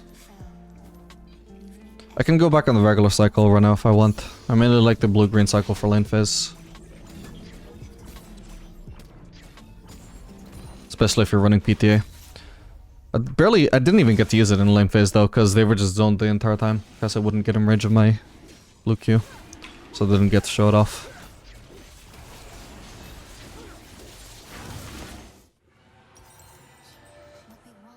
What we need, what we must do. I am figuring it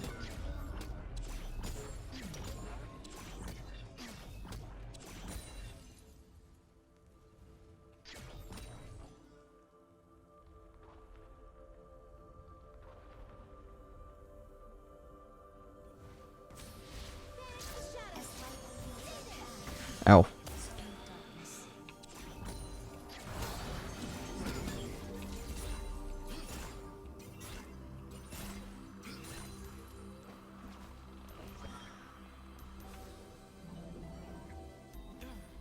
We could start splitting, maybe.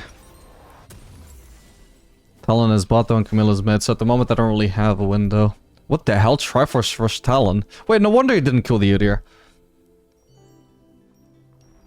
When I was saying that Udyr is useless, I was like, yeah, he's about to get one-shot by Talon and he just didn't one-shot him, so I was like, okay, he's not completely useless. That was just because Talon built like shit.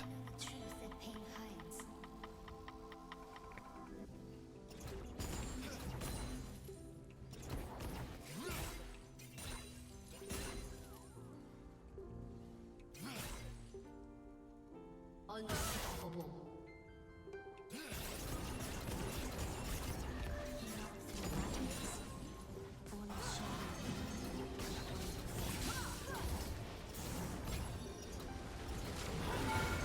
Damn, if she just got crit, she was dead there. Holy shit, my damage. Your team has destroyed a turret.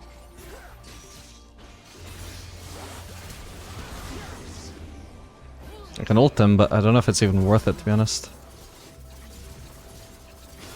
Well, I can hold on to these shotguns for a little bit longer, see if anybody walks up and I can flash on them and one-shot them.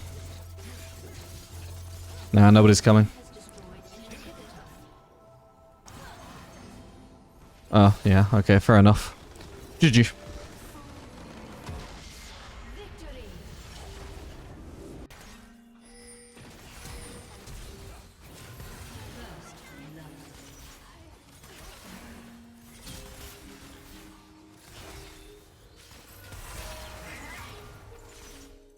Minions have spawned. You have slain an enemy. You have been slain. Double kill. Don't mess with the boss. Guess we'll just pick up a call here, so actually I'll get some AD. That was a pretty good redeeming of the situation. I was actually mainly going for... I started off hitting Jhin because usually it's more valuable to take down the ADC, but realistically I can't 1v2 anyway, I can only just kill one of them. I didn't actually check Jhin summoners, but I assumed they would have barrier or heal or something. Well, presumably barrier like I did.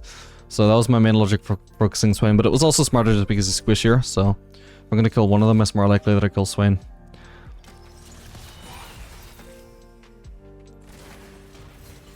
Fuck. Oh, okay, I didn't think the fourth shot. I feel like I should have been able to escape from it, but then I would have, if he tried to hit it on me, he would have, just because I got minion blocked. It's a good thing I didn't take that damage, I would have been pissed. Oh, he's currently got 2 long swords though. He got the first blood after all, so he does have slightly more gold. But that means he's going for Collector, and we know that Collector is just not as good as Infinity Edge, don't we, so... This should favor us. In the long run. For now, he's just got 13 more AD than me. Which is pretty significant. Ooh, nice one.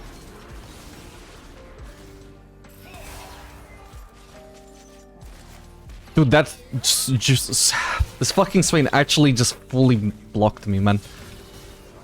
That's so crazy. Maybe we can kill a Mumu though. Nah, there's no way. Everybody's just too tanky.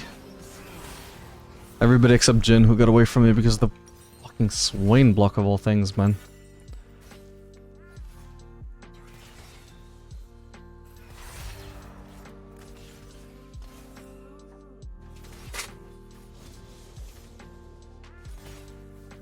Like, I straight up stopped moving before I clicked anything. That's so funny. There was my character just couldn't figure out a way to move past Swain. Holy shit. That's mildly upsetting, especially coupled with the gank. This is good for Nami to try and cancel bases.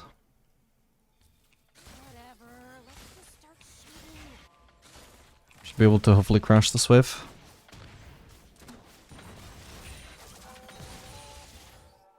Okay, next wave then. Oh, Jhin is still here for some reason. Okay, we see him on the top side. I know we're not being ganked at least. Oh, come on.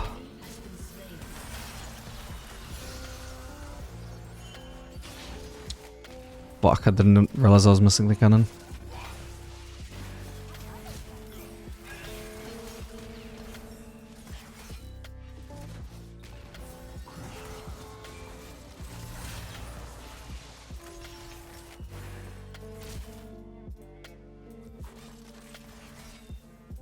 I'll place a ward. It's not just the Mumu we have to watch out for, it's also the potential talent ganks as well.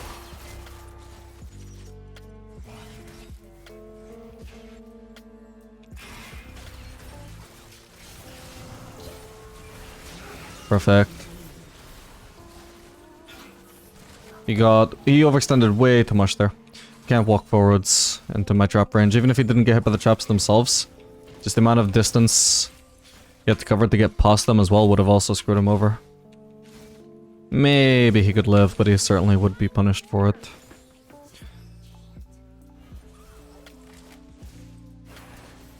be honest. I was gonna say it's worth to trade my life for the Swain kill, but I just barely couldn't reach him for the lost auto. Fuck. Oh well, at least it's just a kill to Swain. It is a faster recall as well, because not only do I, obviously it's not worth it, for the record, but I am explaining the huge positive to this. Is that, while I'm trying to kill him there, I'm also definitely obviously forcing him to stop, to not freeze. Every moment that I spend chasing into him and him walking away from me is a moment that he's not freezing, so it prevented the freeze entirely. And then not only would I have had to walk backwards, then I also would have to deal with trying to base in a position where he's not going to cancel it with my W. I actually got into base and then therefore the lane so much faster this way. I'm really messing up my CS, I need to focus more.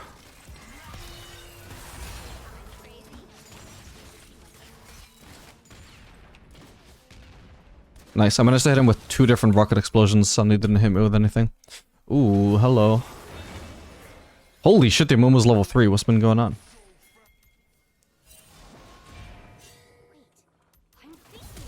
We can win. What? Oh, sadly I'm dead. Or am I? Yeah, I am. Yeah, Rengar shouldn't have flashed away. Ooh, where was Nami this whole time, by the way, as well? Can't see her on the map. Wait, I can spend some gold. She was right behind me. She was right behind me. She was right behind me.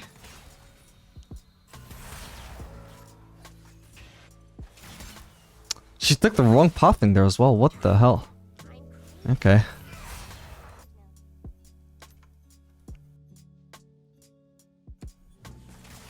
Definitely don't think we should have lost that with how ahead Rengar was.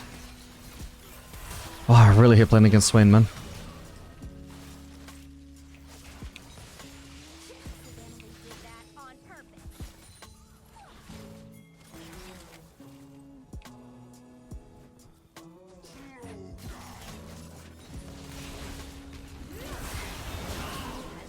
Nice.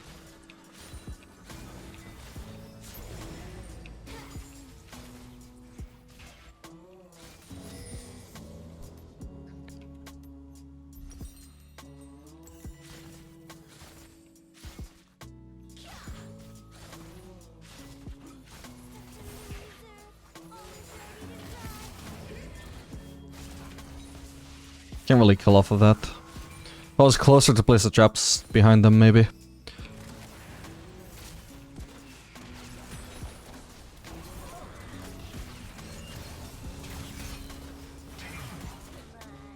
Oh boy. Very unfortunately, oh no, I'm not dead here. Nice one. Rooted right as I was about to get my movement speed. Okay. Nice. Okay, it does get away, sadly. Very unfortunate timing with the Swainy. But okay, that went a lot better than I expected after I saw the Talon.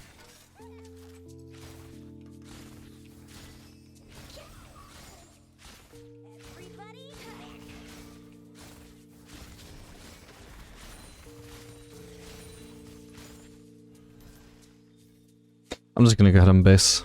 We got plenty of gold, this plating is gonna be plenty tanky. Let's It takes a while to farm that. Hopefully it doesn't have vision here to cancel bases. Nice.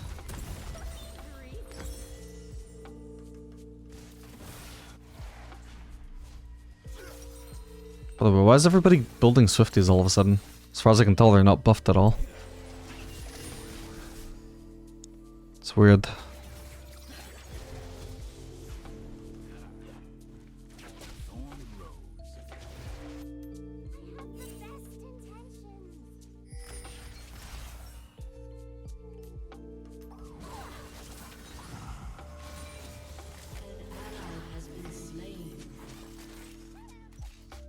Okay, Rengar has ult. We can easily set up a gank with this freeze.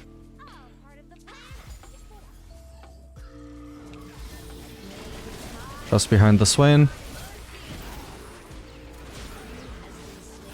Nice. Perfect, I got one kill at least. It's a fairly close game at the moment, aside from the fact that Amun was disastrously behind. He's still 3 levels behind Rengar. Oh no, okay, he just got 2 levels from the jungle, I guess. Jesus. 1 level behind Rengar then. Dude, it's crazy how jungle works. How do you go from being 3 levels behind to doing a full clear and being 1 level behind?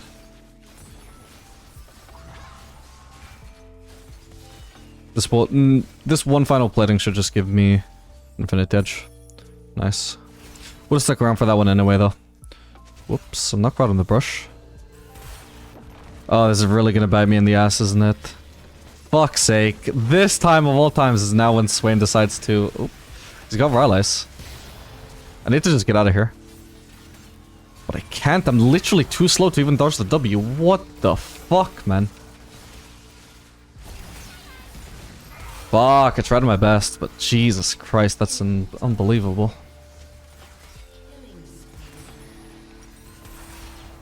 Oh, so that's why people build Swifties. Some slow resistance sure would have been nice there.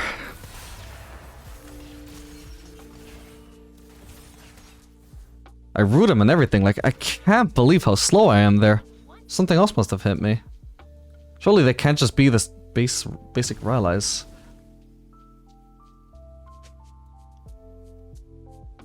It feels like, yeah, it feels like the slow strengthened by something. I can't tell what though. Because it wasn't his W. Was it a Jin trap? It's too late to check now. It's the only thing I could think of that might have slowed me so hard there. But I didn't see a Jin trap. Weird. Yeah, fuck, that was so such an unlucky moment to actually leave myself recalling just barely outside of the brush.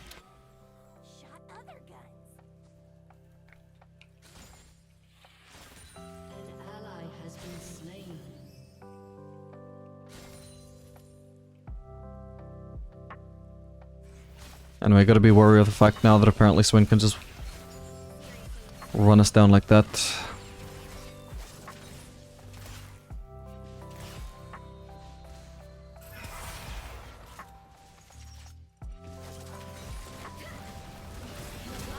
Okay. Got him. Sadly, he got her.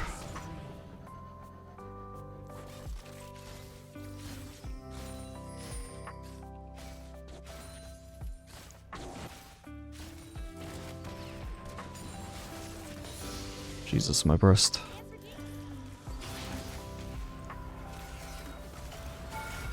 Now we can't walk through there.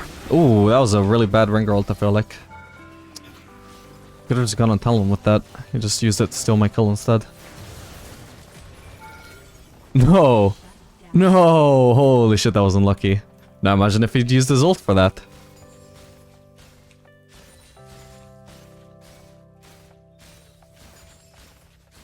If he freezes, he freezes. It is what it is. I can't prevent it. Or can I? He has ult back up. How does that still land? It was so off to begin with. There we go. God bless. I think I can still shove though. Oh, I didn't even need to. I thought Jin was gonna keep up the freeze. Still looks fine to be honest. Except for the fact that Amun was on the way. Okay. Should have maybe flashed already. Fuck. That's an embarrassing, well, not embarrassing, but awkward TFQ miss.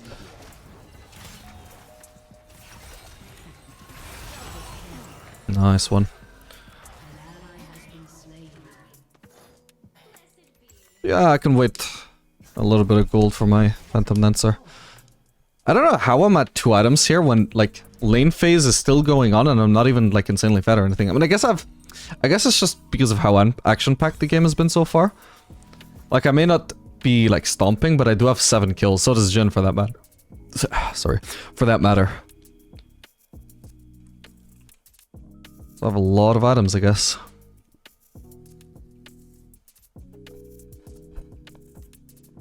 You think I'm crazy? You should see my sister.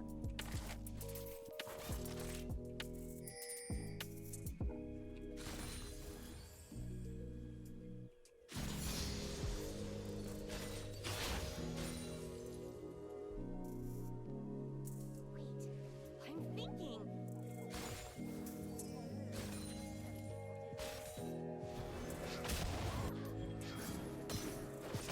I don't think Amumu has ult up yet. For the love of God, this guy. I should focus on Amumu first, I guess. That guy doesn't take damage, by the way. Fuck! Oh, that was so awkward. Oh, Jesus, the Amumu build. Hey, it's a lot of armor. Fuck me. God, I wish he just hadn't flashed away from me. My reset, if I just got the reset off of Amumu there, fuck me, he was low. I would have just destroyed them if I was just DPSing Swain without being too close to the rest of them. Okay, Jin flashed. Talon flashed. Oh, why couldn't that fight just go slightly better? The Amumu flashed away from me at like 10 HP. I have to flash after him, then 2 people flash after me to stop me from cleaning up. Fuck. That was really unlucky the way that fight played out. Nice one.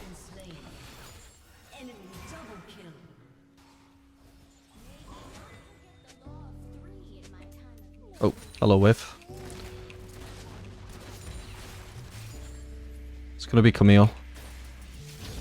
An ally has been slain. Enemy double kill. All I can do is go for golems now.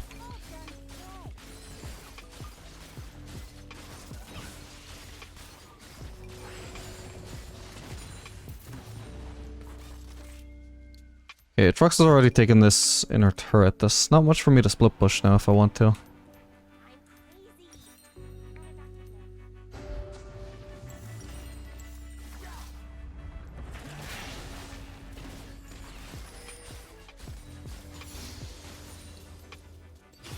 Gonna go for the raptors here.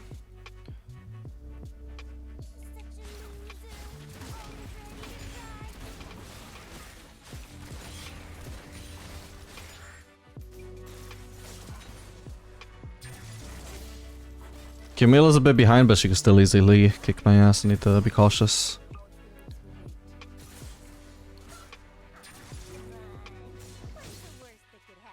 Trying to bait her a little bit though, because I'm close to the turret.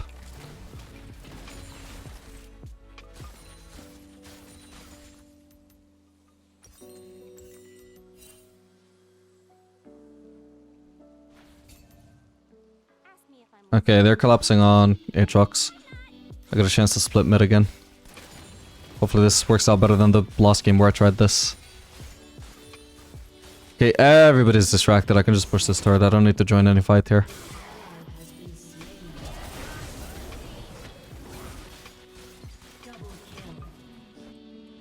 Seems like there's nobody I should ult either.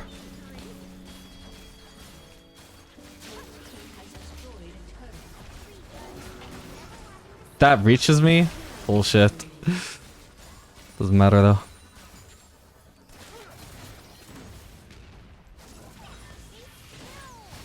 He needs to jump. He didn't do it. Hello. We got barrier.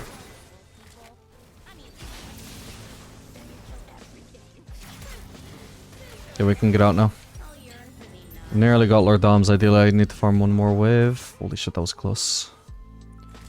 Thank God for Phantom Dancer. That's the only reason I didn't get hit by that. Even Runans wouldn't have escaped me that.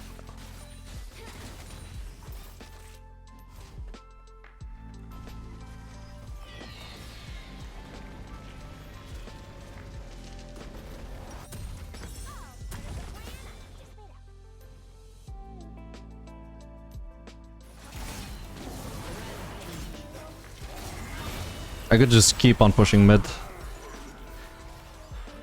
Potentially.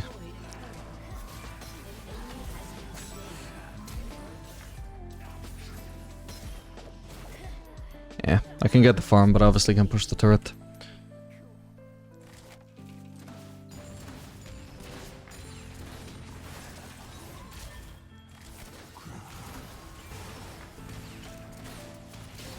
God, he got slowed so hard. Not so nice, is it, buddy?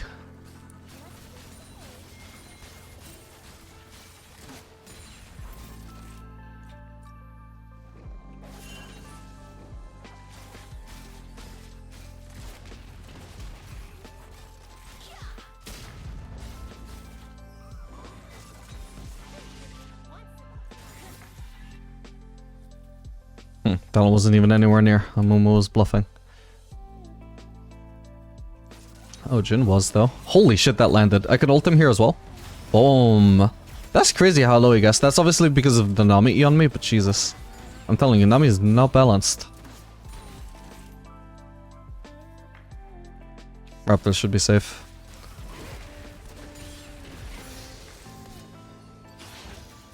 Oh, they have vision.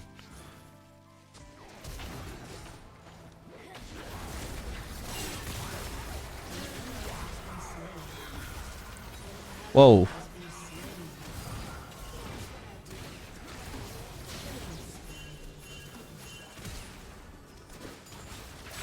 Nice. Drake is up on 47. I can base, get a Zeal, and maybe split push top to keep to the sake of the video.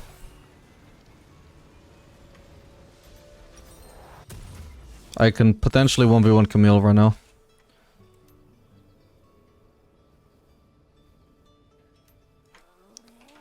But remember, if you're gonna split push in this situation, you need to be like early. Not when the Drake is spawned, you go top. You need to go top before the Drake spawns. Okay, so our chances of winning a team fight 5v4 are now reduced. I don't have to show myself yet, I just need to be here ready to push. Okay, this should be headed towards the Drake now.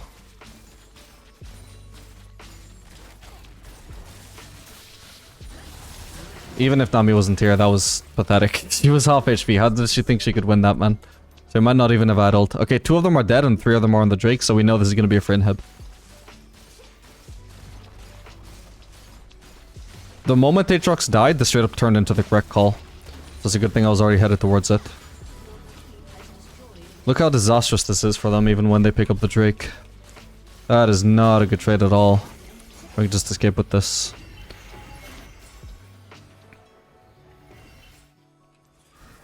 Can base for Runans.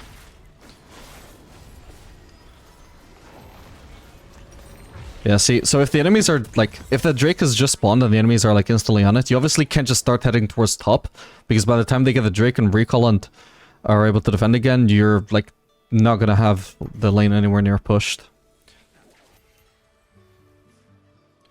So it needs to be something you think about in advance.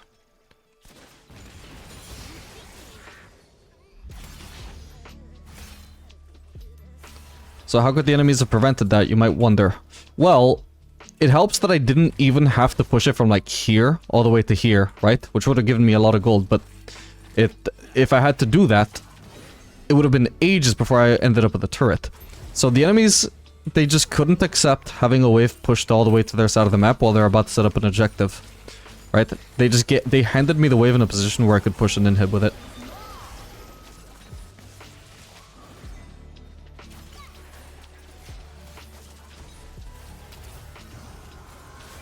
So basically, ideally Camille, who has TP, should have pushed that out.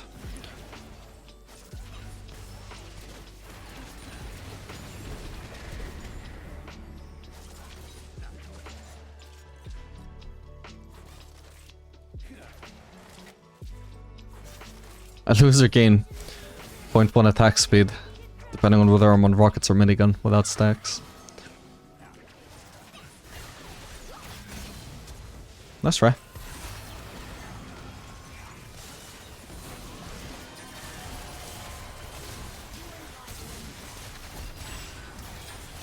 Holy shit. Nearly have the Swain. Got him. Jesus. That was kind of close. Oh, holy shit. Okay, I guess we just stand now, maybe? We're gonna enter top, surely.